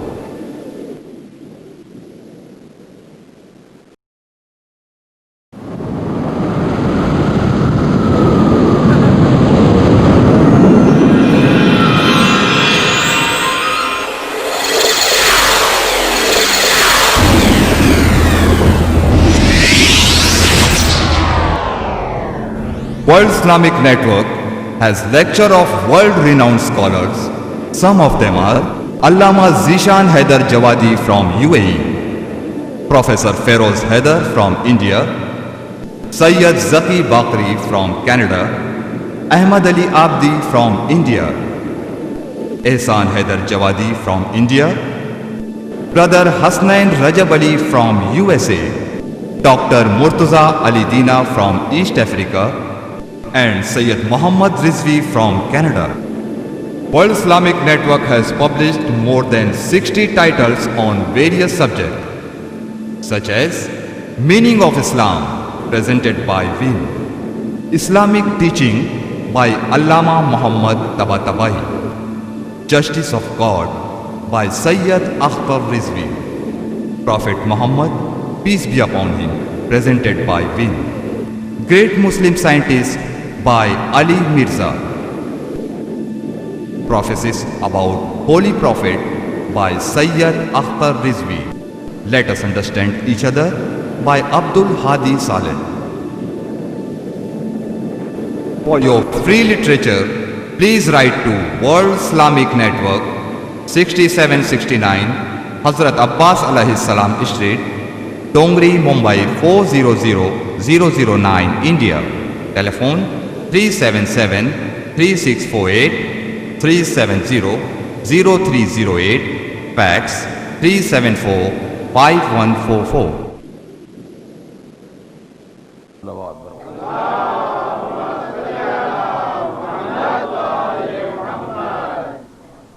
پیغمبر آپ کہہ دیں کہ میں تم جیسا ایک انسان ہوں، مگر میری طرف پروردگار کی طرف سے مسلسل وحی نازل ہوتی ہے کہ تمہارا مالک، تمہارا پروردگار فقط ایک ہے۔ جو اس بات کو امیدوار ہے کہ اپنے مالک سے ملاقات کریں، اسے چاہیے کہ نیک عمل انجام دے اور اپنے رب کی عبادت میں کسی کو شریک نہ بنائے۔ سورہ مبارکہ کہف کی اس آیت کریمہ، جس سے 1421 ہجری کے عشرہ محرم کی مجالس کا آغاز ہو رہا ہے، اور جس کا عنوان ہے التوحید فی الاسلام۔ سب سے بڑا بنیادی مسئلہ یہ ہے کہ اسلامی تعلیمات اور عقائد میں توحید پروردگار کی جگہ کہاں ہے۔ اتنی سی بات بچوں نے بھی پڑھی ہے اور انہیں یاد ہے کہ اسلامی عقائد اور اسلام کے بنیادی اصول کا جب تذکرہ کیا جاتا ہے تو سب سے پہلے ذکر آتا ہے توحید پروردگار کا۔ اسلام کے بنیادی عقائد 3 ہوں یا 5، لیکن بہرحال سارے بنیادی عقائد کی بنیاد ہے توحید پروردگار۔ اس لیے انسان مسئلہ توحید کی عظمتوں سے انکار نہیں کر سکتا۔ اور حقیقت امر یہ ہے کہ اسلام کے جتنے تعلیمات اور جتنے مسائل ہیں سب کا محور اور مرکز ہے عقیدہ توحید پروردگار۔ یہ پوری کائنات اسی ایک مالک کی بنائی ہوئی ہے، یہ ساری دنیا اسی کے ارادے کے اشاروں پر چل رہی ہے۔ کون سی چیز ہے جو مالک سے بے نیاز ہو جائے اور کون سی مخلوق ہے جس کو خالق کے مقابلے میں رکھا جائے؟ اسی لیے آپ دیکھتے ہیں کہ مذہب کے جتنے بھی مقدسات ہیں ان سب کے تقدس کی بنیاد یہ ہے کہ ان کی نسبت پروردگار کی طرف۔ اگر ہم نے سرکار دو عالم کا کلمہ پڑھا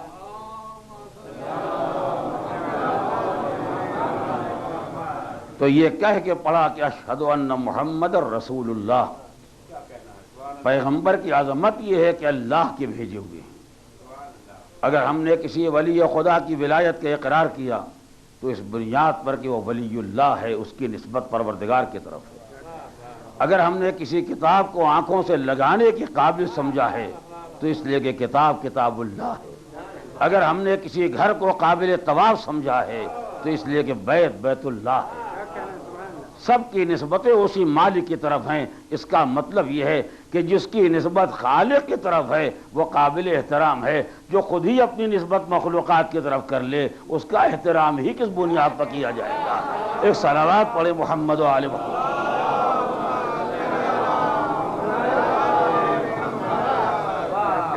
توحید پروردگار ہمارے جملہ عقائد اور ہمارے جملہ معاملات اور مسائل کا محور اور مرکز ہے۔ اس لیے اگر کسی انسان نے توحید پروردگار کو نہیں پہچانا تو اس نے دین و مذہب کی حقیقت کو نہیں پہچانا۔ اور آج عالم اسلام کی کمزوریوں میں سے ایک بڑی کمزوری یہ ہے کہ ہر مسلمان برائے نام مسلمان بھی ہے اور توحید پروردگار کا قائل بھی ہے، مگر توحید کی حقیقت کیا ہے، توحید کے معنی کیا ہیں، توحید کا مفہوم کیا ہے، کتنے مسلمان ہیں جو اس مفہوم اور اس حقیقت سے آشنا ہوں؟ اگر آپ دیکھیں گے تو آپ کو اندازہ ہوگا کہ اکثریت شاید ایسے مسلمانوں کی ہے جو توحید کے مضمون اور مفہوم کو بھی نہیں جانتے ہیں۔ جو توحید ہی کو نہیں پہچانتا وہ رسالت کو کیا پہچانے گا؟ جو رسالت کو نہیں پہچانتا وہ اسلام کے باقی معاملات کو کیا پہچانے گا؟ اگر آپ توحید پروردگار کی عظمت کو پہچاننا چاہتے ہیں تو نہج البلاغہ میں پہلا خطبہ مولا کائنات کا، علی سے بہتر اس دنیا انسانیت میں نہ کسی نے خدا کو پہچانا ہے نہ پہچنوایا ہے۔ سرکار دو عالم کے بعد اگر دنیا میں کوئی انسان ایسا پیدا ہوا ہے جس نے اپنے مالک کو پہچانا ہے اور ساری دنیا کو درس معرفت دیا ہے تو وہ سوائے مولا کائنات علی ابن ابی طالب صلوات اللہ علیہ۔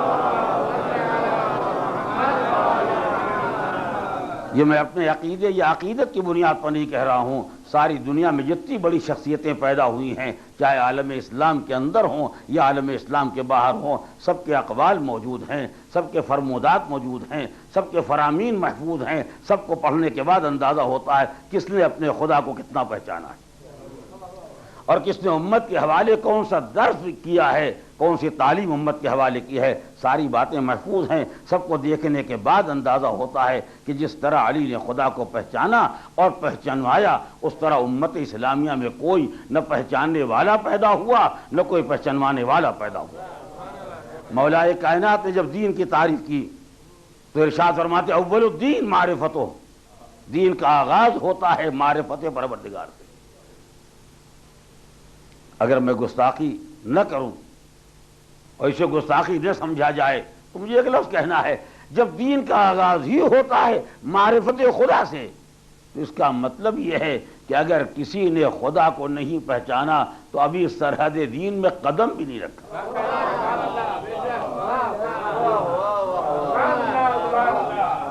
دیندار ہونا تو بہت بات کا مسئلہ ہے، پابند دین ہونا، متدین ہونا تو بات کا مسئلہ ہے، ابھی تو ان سرحدوں میں قدم بھی نہیں رکھا ہے۔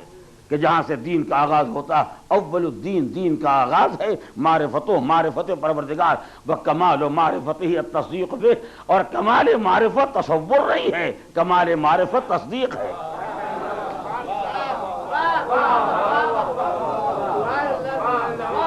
اگر آپ اس جملے کی بلاغت پر غور کریں تو آپ کو اندازہ ہوگا تصور خدا تو ہر قوم میں پایا جاتا ہے، تصور الہ تو ہر قوم میں پایا جاتا ہے، یہاں تو کہ خود قرآن مجید نے کہا لَإِن سَأَلْتَهُم مَّن خَلَقَ السَّمَاوَاتِ وَالْأَرْضَ لَيَقُولُنَّ اللہ، ان کافروں سے بھی اگر پوچھو کہ آسمان و زمین کا پیدا کرنے والا کون ہے، فوراً کہیں گے اللہ، اس لیے کہ اس سوال کا کوئی جواب سوائے لفظ اللہ کے نہیں ہے، سوائے ذات واجب کے اس سوال کا کوئی جواب نہیں ہے۔ کائنات کا بنانے والا کون ہے، ارض و سما کا خالق کون ہے، مجبور ہو کے انسان کہے گا اللہ۔ تو تصور خدا تو ہر قوم میں ہے، تصور خدا ہر صاحب فکر انسان کی فکر کے اندر پایا جاتا ہے، تصور سے کوئی صاحب معرفت نہیں ہوتا۔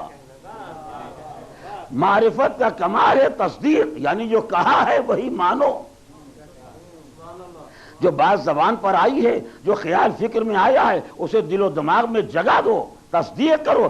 وَكَمَالُ التصدیق بِهِ توحید، اور تصدیق کا کمال ہی ہے کہ اسے ایک مانا جائے۔ اس کا مطلب یہ ہے کہ اگر کسی کے ذہن میں دو چار خداؤں کا تصور پایا جاتا ہے تو یہ منزل تصدیق پر نہیں آیا، جو منزل تصدیق میں نہیں آیا وہ منزل کمال معرفت میں نہیں آیا، جو منزل معرفت میں نہیں آیا اس نے دین کی سرحدوں میں قدم ہی نہیں رکھا۔ اس کا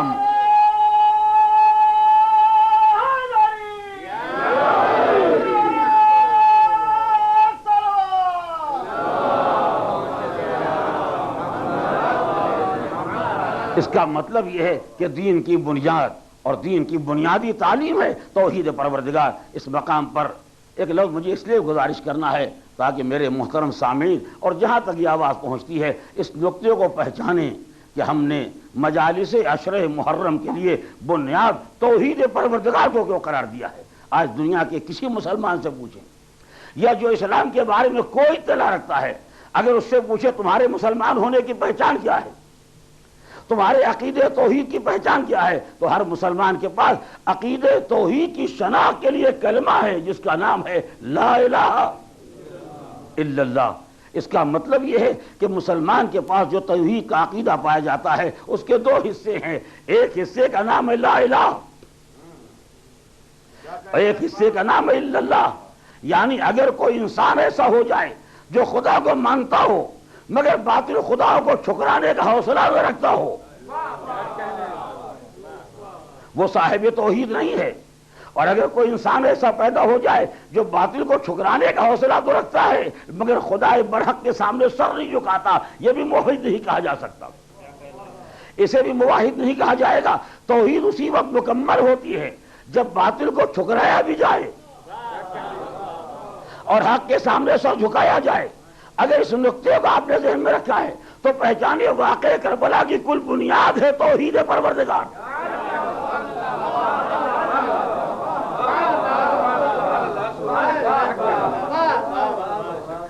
صاحبان فضل، صاحبان نظر، اہل ادب سبھی تشریف فرما ہے، لہذا مجھے ایک لفظ کہہ لے دیجیے، توحید پروردگار یہ بنیاد ہے پورے واقعہ کربلا کی، اس لیے کہ واقعہ کربلا شروع ہوتا ہے انکار بیعت سے اور واقعہ کربلا تمام ہوتا ہے سجدہ آخر پر۔ انکار بیعت ہے لا الہ، سجدہ آخر ہے الا اللہ۔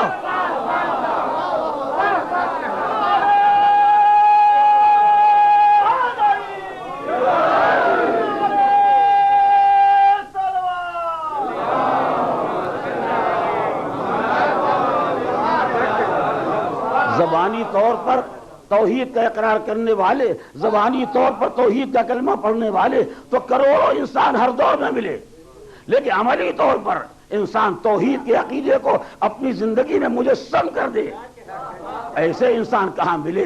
اگر ملے تو کربلا کے میدان میں ملے۔ لا الہ پہلا جز ہے، الا اللہ دوسرا جز ہے۔ شاید یہی راز رہا ہو کہ امام حسین کے اقدام کے پہلے حصے کو دیکھا خواجہ اجمیر نے تو کہا حقا کہ بنا لا الہ حسین، یہ حسین کے اقدام کا پہلا حصہ تھا، اور آخری حصے کو دیکھا علامہ اقبال نے کہا نقش الا اللہ بس زہرا نوش، الصلوات علی محمد و آل محمد۔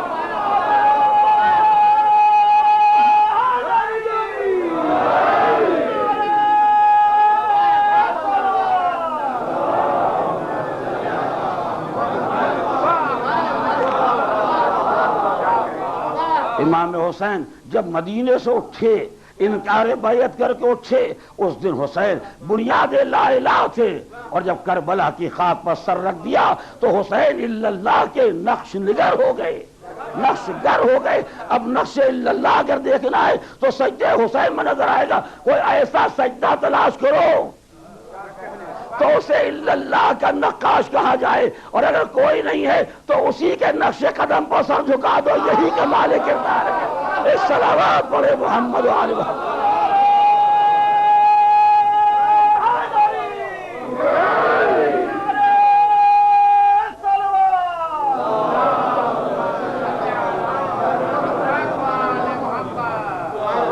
ساری دنیا کو ٹھکرا کے مالک کے سامنے سر جھکانے کا جو منظر حسین ابن علی نے پیش کیا ہے، ایسا منظر دنیا میں کہیں دیکھنے میں نہیں آیا۔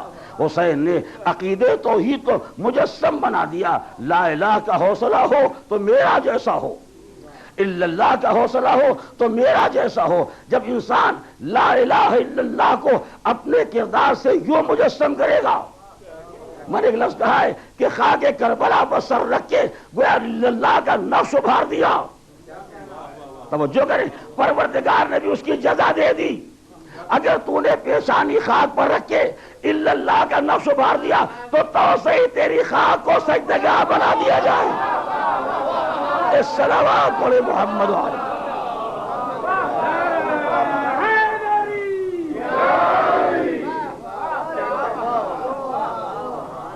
تو میں یہ گزارش کر رہا تھا کہ توحید پروردگار اسلام کا بنیادی عقیدہ بھی ہے، اور توحید پروردگار کا ثابت کرنا، توحید پروردگار کا مجسم کر دینا اپنے کردار میں، یہی بنیاد واقع کربلا بھی ہے۔ آج مختصر لفظوں میں اس توحید کے مفہوم کے بارے میں گزارش کرنا ہے۔ توحید کے معنی کیا ہے؟ یہ لفظ جو عربی زبان میں استعمال ہوتا ہے اس کے عام معنی الگ ہیں، اور جو معنی ہمارے آپ کے ذہنوں میں ہیں وہ اس سے قدرے مختلف ہیں۔ عربی زبان میں یہ وزن جب بھی استعمال ہوتا ہے یا ایسے الفاظ جب بھی استعمال ہوتے ہیں تو اس کا مطلب ہوتا ہے کوئی عمل انجام دینا۔ مثلا ایک چیز آپ کے ہاتھ میں ہے، آپ چاہتے ہیں اسے ٹکڑے ٹکڑے کر دیا جائے، تو اس کے لیے یہی لفظ استعمال ہوتا ہے، کہا جاتا ہے اس کی تقطیع کر دی جائے۔ یہ وجہ ہے کہ اہل ادب جانتے ہیں کہ جب کسی شعر کے وزن کو پہچاننا ہوتا ہے تو اس کی تقطیع کی جاتی ہے، یہ ٹکڑا کس وزن پر ہے، یہ ٹکڑے کس وزن پر ہے، یہ ٹکڑا کس وزن پر ہے، اس کو کہا ہے تقطیع، یعنی ٹکڑے ٹکڑے کر دینا، اس کا نام ہے تقطیع۔ اور ایسے جتنے الفاظ استعمال ہوتے جائیں گے، جب کوئی عمل انجام دیا جائے گا اور ایسے انجام دیا جائے گا کہ عمل میں شدت پائی جاتی ہو تو یہ لفظ استعمال ہوتا ہے۔ مگر عزیزو، تقطیع کے معنی ٹکڑے کر دینے کے ہیں، تقتیل کے معنی قتل کر دینا، بے دردی کے ساتھ مار دینا یہ ہے، مگر توحید کے معنی خدا کو ایک بنا دینا نہیں ہے۔ توجہ فرما رہے ہیں؟ ایسا نہیں ہے کہ توحید خدا کے معنی یہ ہیں کہ خدا تھے تو بہت، مگر ہم نے سب کو جمع کر کے ایک بنا دیا ہے، ایسا نہیں ہے۔ نہ توحید کے معنی یہ ہیں کہ بہت سے خداؤں کو ایک بنا دیا گیا، نہ تثلیث کے معنی یہ ہے کہ ایک خدا کو ٹکڑوں میں بانٹ دیا گیا۔ تو آخر یہ لفظ توحید جو ہمارا استعمال ہوتا ہے، اس توحید کے معنی کیا ہیں جو ہم آپس میں استعمال کرتے ہیں؟ ہمارا مقصد ہے عالم اسلام میں توحید کلمہ، یعنی مسلمانوں کی بات ایک ہو جائے۔ تو جب انسان اٹھتا ہے اصلاح ملت کے لیے اور یہ چاہتا ہے کہ سارے مسلمانوں کو ایک کلمے پر متحد کیا جائے تو کہتا ہم چاہتے توحید کلمہ، یعنی سب کی بات کو ایک بنایا جائے۔ یہ بات تو سمجھ میں آتی ہے کہ توحید کے معنی ایک بنانے کے ہیں، لیکن جب پروردگار کے لیے لفظ استعمال ہوتا ہے تو وہاں کوئی نہیں کہہ سکتا کہ توحید کے معنی ہیں خداؤں کو ملا کے ایک بنا دینا، یا جب ہم تکبیر کی آواز بلند کرتے ہیں تو تکبیر کی عربی زبان میں معنی ہے بڑا بنا دینا، مگر جب خدا کے بارے میں لفظ تکبیر استعمال ہوتا ہے تو اس کے معنی یہ نہیں ہے کہ بندے نے خدا کو بڑا بنا دیا ہے۔ غور کیا آپ نے؟ نہ ہم نے توحید میں اس کو ایک بنایا ہے، نہ ہم نے تکبیر میں اس کو بڑا بنایا ہے، نہ ہم نے تسبیح میں اس کو پاکیزہ بنایا ہے، حالانکہ سارے الفاظ اسی وزن میں استعمال ہو رہے ہیں۔ نہ تحمید میں ہم نے اس کو قابل حمد بنایا ہے، نہ تحلیل میں ہم نے اس کو اکیلا بنایا ہے، ہم نے کچھ نہیں بنایا، جیسا تھا ویسا اعلان کیا ہے۔ توجہ کیا آپ نے؟ اس کا مطلب یہ ہے کہ لفظ توحید جب بندوں میں استعمال ہوا تو جھگڑوں کا مٹا کے ایک بنایا تو توحید کہا گیا، لیکن یہی لفظ جو خدا کے لیے استعمال ہوا تو ہم نے خدا کو ایک بنایا نہیں، ایک تھا، اس کی وحدانیت کا اعلان کیا۔ توجہ کریں، وہ بڑا تھا، تکبیر میں اس کی بزرگی کا اعلان کیا، وہ پاکیزہ تھا، تسبیح میں اس کی پاکیزگی کا اعلان کیا، وہ قابل حمد تھا، تحمید میں اس کے قابل حمد ہونے کا اعلان کیا، وہ اکیلا تھا، تحلیل میں ہم نے اس کے لا الہ الا اللہ ہونے کا اعلان کیا۔ توجہ کیا آپ نے؟ اس کا مطلب یہ ہے کہ اگر کبھی لفظ کام کرنے کے معنی میں استعمال ہوتا ہے تو کبھی اعلان کے معنی میں بھی ہمارا ہوتا ہے، یعنی اس کا اظہار کر دیا جائے، اتنا ہی کافی ہے۔ ابراہیم و اسماعیل نے مل کے اللہ کا گھر بنایا۔ وَإِذْ يَرْفَعُ إِبْرَاهِيمُ الْقَوَاعِدَ مِنَ الْبَيْتِ وَإِسْمَاعِيلُ، اس موقع کو یاد کرو جب ابراہیم و اسماعیل خانے خدا کی دیواریں بلند کر رہے تھے۔ بنانے والا کون؟ یہ بھی نبی خدا، وہ بھی نبی خدا، یہ بھی معصوم، وہ بھی معصوم۔ اگر تیسرا کوئی ہاتھ لگا ہے بطور امداد تو جبریل امین، وہ بھی معصوم۔ تین معصوموں کے ہاتھ کا بنایا ہوا مکان، اور پروردگار کہتا ہے عہدنا الی ابراہیم و اسماعیل، ہم نے ابراہیم و اسماعیل سے یہ عہد لیا کہ گھر بند ہو گیا ہے، ان طہر بیتی، اب میرے گھر کو پاک بناؤ۔ توجہ کریں، اب میرے گھر کو پاک بناؤ، تو اگر اس تطہیر کے معنی پاک بنانے کے ہیں، اگر اس کے معنی پاک بنانے کے ہیں تو نجاست آئی کدھر سے؟ خلیل خدا کے ہاتھوں سے معاذ اللہ آئی، ذبیح اللہ کے ہاتھوں سے آئی، جبریل امین کی طرف سے آئی، پھر یہ تطہیر کیا ہے؟ توجہ کریں، اب مسلمان سوچ رہا ہے کہ تطہیر بیت کے معنی کیا ہے؟ ابراہیم کیا پاک کرنے والے ہیں؟ یہ گھر تو پہلے سے پاک و پاکیزہ ہے۔ توجہ کیا آپ نے؟ مگر جب توحید کو پہچان لیا تو یہ مسئلہ بھی حل ہو گیا۔ توجہ کریں، اسے میں نے کہا کہ سب کا مرکز وہی توحید ہے۔ جب توحید کو پہچان لیا تو یہ مسئلہ بھی حل ہو گیا کہ جیسے توحید دو چار کو ایک بنانا نہیں ہے، اس کی حقیقت وحدانیت کا اعلان کرنا ہے، ویسے خلیل خدا جو تم نے بنایا وہ نجس ناپاک نہیں ہے۔ اب تطہیر کے معنی نجس کو پاک بنانا نہیں ہے، اب تطہیر اس کی پاکیزگی کا اعلان ہے۔ عجیب بات یہ، جب بیت کے بارے میں یہ لفظ آیا تو سب کی سمجھ میں آیا،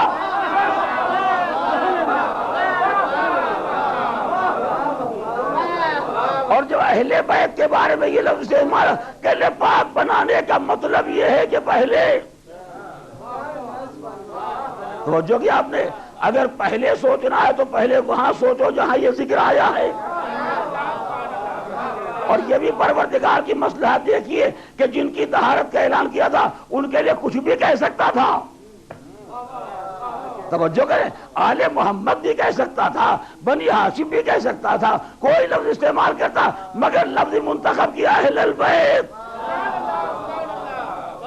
تاکہ جو بیت کی طہارت کو پہچان لے گا وہی اہل بیت کی طہارت کو پہچانے گا۔ صلوات پڑھے محمد علیہ۔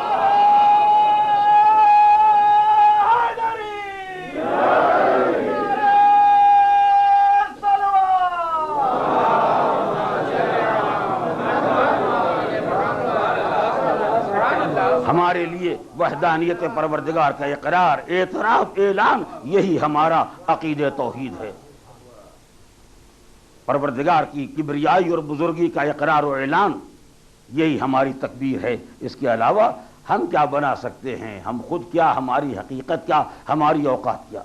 لیکن میں چاہتا ہوں اس توحید کو ویسے پہچانا جائے جیسے پروردگار عالم نے خود اپنی وحدانیت کو پہچانوایا ہے. پہلے دن جب مالک کی طرف سے اعلان ہوا اپنی وحدانیت کے اعلان کے لیے، تو پروردگار عالم نے اپنے حبیب سے خطاب کر کے ارشاد فرمایا قل هو اللہ احد. پیغمبر آپ اعلان کیے کہ وہ اللہ احد ہے، ایک ہے، مگر کیسا ایک جس کو احد کہا جائے. تھوڑی دیر آپ اپنے ذہنوں کو میرے ساتھ رکھیں گے، چاہے بات عام حالات سے اجنبی ہی کیوں نہ ہو، مگر اسی کا پہچاننا تو اصل ہنر ہے. اس لیے کہ توحید ہی ہمارے سارے عقائد کی بنیاد ہے. جس کو ہم ایک کہتے ہیں وہ ایک بھی کتنے قسم کے ایک ہوتے ہیں. خالی یہ نہیں کہ جس کو آپ نے ایک کہہ دیا وہ ایک اور اس کے معنی بھی ایک نہیں، ایسا نہیں ہے. ایک کی قسمیں ہوتی ہیں. ایک اسے بھی کہا جاتا ہے جو دو سے ملا کے ایک بنایا جاتا ہے. آپ کسی کے ہاں صبح کے وقت گئے، گائیے تشریف لائیے، آپ بیٹھ گئے، انہوں نے آپ کو ایک پہلی چائے پلائی، آپ پی کے باہر نکل آئے. جیسے باہر ملاقات ہوئی، ہم نے کہا ماشاءاللہ آج کیا صبح سویرے آپ کے حالات بہت اچھے چل رہے ہیں. کہ لے کیا حالات چل رہے ہیں؟ گئے 1 گھنٹہ بیٹھے، خالی ایک چائے پلائی. حالانکہ جس کو آپ ایک چائے کہہ رہے ہیں وہ ایک چائے نہیں ہے. کم سے کم 4 چیزیں تو ہیں ہی ہیں. پانی بھی اسی میں ہے، چائے کی پتی بھی اسی میں ہے، اگر بیمار نہیں تو شکر اسی میں ہے. اور ہمارے یہاں کے کلچر کے اعتبار سے دودھ بھی اسی میں ہے. اور اگر کوئی اور ترقی ہو جائے تو کہیں نمک بھی ہے، کہیں الائچی بھی ہے. یعنی اس سے 5-6 چیزیں دے دی اور آپ نے اس کو ایک کہہ دیا. اور کیا؟ حالانکہ یہی سب اگر تشتری میں سجا کے دیا ہوتا تو یہی 6 کہا جاتا، مگر اسی سب کو ملا دیا تو اب اس کو ایک کہا جاتا ہے، 6 نہیں کہا جاتا. اس کا مطلب یہ ہے ایک وہ بھی ہوتا ہے جو 4-6 سے مل کے ایک بنتا ہے. یہ قسم ہوتی ہے. دوسری قسم اسی کے برعکس، ظاہر ہے کہ ایک مشک میں، ایک بالٹی میں، ایک گھڑے میں پانی رکھا ہوا ہے، ایک ہی تو ہے. لیکن اسی کو آپ نے لوٹے میں بانٹ دیا، 2 ہو گیا. اسی کو گلاس میں بانٹ دیا، 4 ہو گیا. اسی کو پیالیوں میں تقسیم کر دیا، 6, 7, 8 ہو گیا. یعنی ایک تھا مگر ایک سے متعدد ہو گیا. غور کیا آپ نے؟ تو اس کا مطلب کیا ہوا؟ جو کئی سے مل کے بنا وہ بھی ایک، جو ایک سے متعدد ہو گیا وہ بھی ایک. تو ہم جو کہتے ہیں خدا ایک ہے، یہ کون سی قسم ہے؟ کہتے تو سبھی ہیں، آپ بھی کہتے ہیں، ہم بھی کہتے ہیں، سارے مسلمان کہتے ہیں. مگر کتنے مسلمان جانتے ہیں کہ خدا کے ایک ہونے کے معنی کیا ہے؟ جو ہم نے کہا خدا ایک ہے تو کہا اس کا مطلب یہ ہے کہ بہت سے تھے اور سب کو جوڑ جمع کر کے ایک بنا دیا گیا. ایسا تو ہے نہیں. یا ایک ہے جب تک ہم چاہیں گے وہ ایک رہے گا، اور جس دن چاہیں گے ٹکڑے ٹکڑے ہو جائے گا، بہت سے بن جائیں گے. ایسی کوئی گنجائش ہے نہیں ہے. تو خدا ایک ہے مگر نہ ویسا ایک ہے نہ ایسا ایک ہے. اور کیا آپ نے؟ تیسرا مسئلہ پیدا ہوتا ہے کہ جہاں نہ یہ ہے نہ وہ ہے، نہ کئی سے مل کے بنا ہے اور نہ ٹکڑے ہونے کے لائق ہے، مگر اس کے بعد بھی اتنی گنجائش پائی جاتی ہے کہ اس میں دوسرے کا دخل ہو سکتا ہے. آپ کا ہاتھ ایک ہے، توجہ فرمائیں گے، آپ کا ہاتھ ایک ہے، اس میں کوئی جوڑ جمع کرنے کا حساب نہیں ہے. لیکن جیسے خدا نہ کردہ کوئی بیماری لاحق ہوئی، ڈاکٹر صاحب آئے انجیکشن لگانے کے لیے، انہوں نے انجیکشن لگا دیا. اگر آپ کے گوشت میں اتنی جگہ نہیں تھی کہ سوئی اندر جائے تو انجیکشن لگا کیسے؟ اور ہمارے ہاتھ، ہمارا ایک ہاتھ ہے مگر اس ہاتھ میں اتنی گنجائش پائی جاتی ہے کہ اس کے اندر سوئی بھی جا سکتی ہے، اس کے اندر دوا بھی جا سکتی ہے. اس کا مطلب یہ ہے کہ ہمارا ہاتھ دیکھنے میں کتنا ہی مضبوط دکھائی دیتا ہو مگر اتنا کھوکھلا ہے. اب اس کے علاوہ کوئی لفظ میرے پاس نہیں ہے. اتنا کھوکھلا اندر سے ہے کہ اس کے اندر سوئی جانے کی بھی جگہ ہے، اس کے اندر دوا کے جانے کی گنجائش بھی پائی جاتی ہے. حالانکہ دیکھنے میں بالکل ٹھوس ہے، بھرے بازو ہیں، آدمی بہادر پہلوان دکھائی دے رہا ہے مگر اس کے بعد بھی انجیکشن لگ رہا ہے. اس کا مطلب یہ کہ ہم ٹھوس سمجھ رہے ہیں مگر ہے نہیں. توجہ کریں، دوا کے اندر جانے کی گنجائش باقی ہے، سوئی کے اندر جانے کی گنجائش باقی ہے. اب یہ جو آپ لفظ پڑھا کرتے ہیں احد کے بعد اللہ الصمد، توجہ کریں، اللہ الصمد، لوگوں نے کہا صمد کے معنی ٹھوس، ٹھوس کے معنی کیا کوئی پتھر ہے خدا؟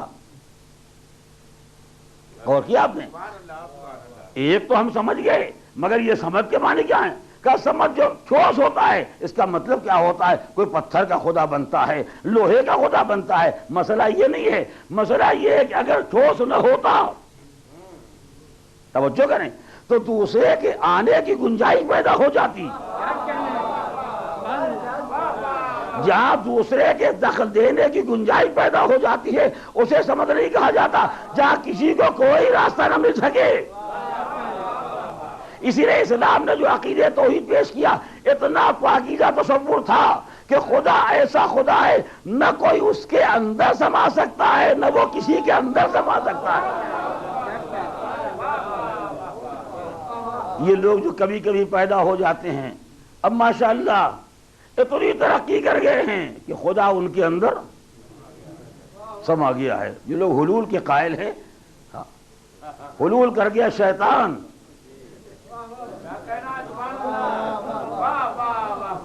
وہ سمجھے کہ خدا حلول کر گیا ان کے اندر، کہ بالکل وہ سارا جلوہ ان کے اندر خدائی کا دکھائی دے لگا.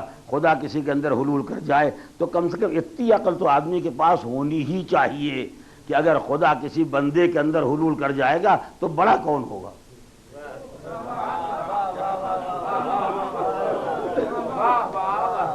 میں جو لفظ کا پر غور کیجیے گا، مثال کے طور پر آپ 2 گلاس لے آئیے، بازار میں گئے گلاس خریدنے کے واسطے، پیالی لینے کے واسطے، پیالیاں رکھی ہوئی ہیں، گلاس رکھے ہوئے ہیں. اسے بتایا یہ چھوٹا ہے یہ بڑا ہے. ہم کو دونوں برابر دکھائی دے رہے ہیں. ہم نے کہا صاحب آپ خالی دھوکہ دے رہے ہیں کہ ہم یہ بھی لے لیں وہ بھی لے لیں کہ ایک چھوٹا ایک بڑا ہے، ہمیں دونوں برابر دکھائی دیتے ہیں. کہ آپ کو نہیں دکھائی دیتا تو ہم کیا کر سکتے ہیں، لیکن ایک چھوٹا ایک بڑا ہے. ہم نے کیسے معلوم ہو کہ چھوٹا ہے بڑا ہے؟ ان ایک گلاس کو اٹھا کے دوسرے میں رکھ دیا. اب آپ کی سمجھ میں آ گیا جو سما گیا وہ چھوٹا ہے اور جس میں سما گیا وہ بڑا ہے. تو یہ جو حضرات اس بات کے قائل ہیں کہ فلاں صاحب کے اندر خدا سما گیا، خدا حلول کر گیا، ان احمقوں کے پاس اتنی عقل بھی نہیں ہے کہ بھی اللہ اکبر کیوں کہتے ہو. انہیں کو بڑا سمجھا ہوتا جن کے اندر خدا سما جائے گا، خدا چھوٹا ہو جائے گا، یہ بڑے ہو جائیں گے. اسی لیے میرے مولا امام جعفر صادق صلوات اللہ وسلم علیہ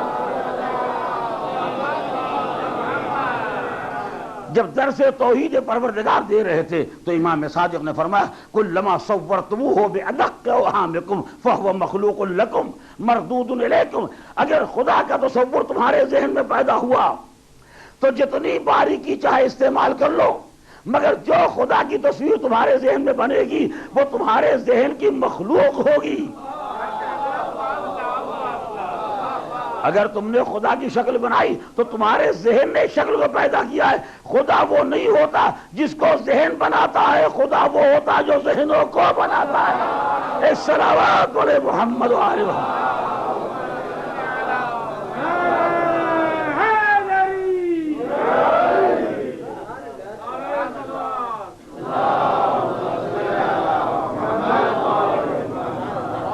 اسی لیے جو خلاصے کے طور پر کہا جاتا ہے سمد یعنی وہ خدا بے نیاز جو کسی چیز کا محتاج نہیں ہے، ایک ہے، اکیلا ہے اور اس کے ساتھ بے نیاز بھی ہے. اور آخر میں یہ بھی اعلان کر دیا گیا لم یلد ولم یولد. چھوڑیے کہاں سما گیا یا کون اس میں سما گیا، حد یہ کہ اس کے ہاں تو کوئی ایسا رشتہ بھی نہیں پایا جاتا، نہ کسی سے پیدا ہوا ہے نہ اس سے کوئی پیدا ہونے والا ہے، نہ کسی کا باپ ہے نہ کسی کا بیٹا ہے. باپ بیٹا تو نہیں تھا، شاید کوئی اور رشتہ جوڑ لیا جاتا. اعلان ولم یکن لہ کفوا احد، اس کا کوئی کفو اور ہمسر بھی نہیں ہے. جو توحید اسلام نے دنیا کے سامنے پیش کی، توجہ کریں،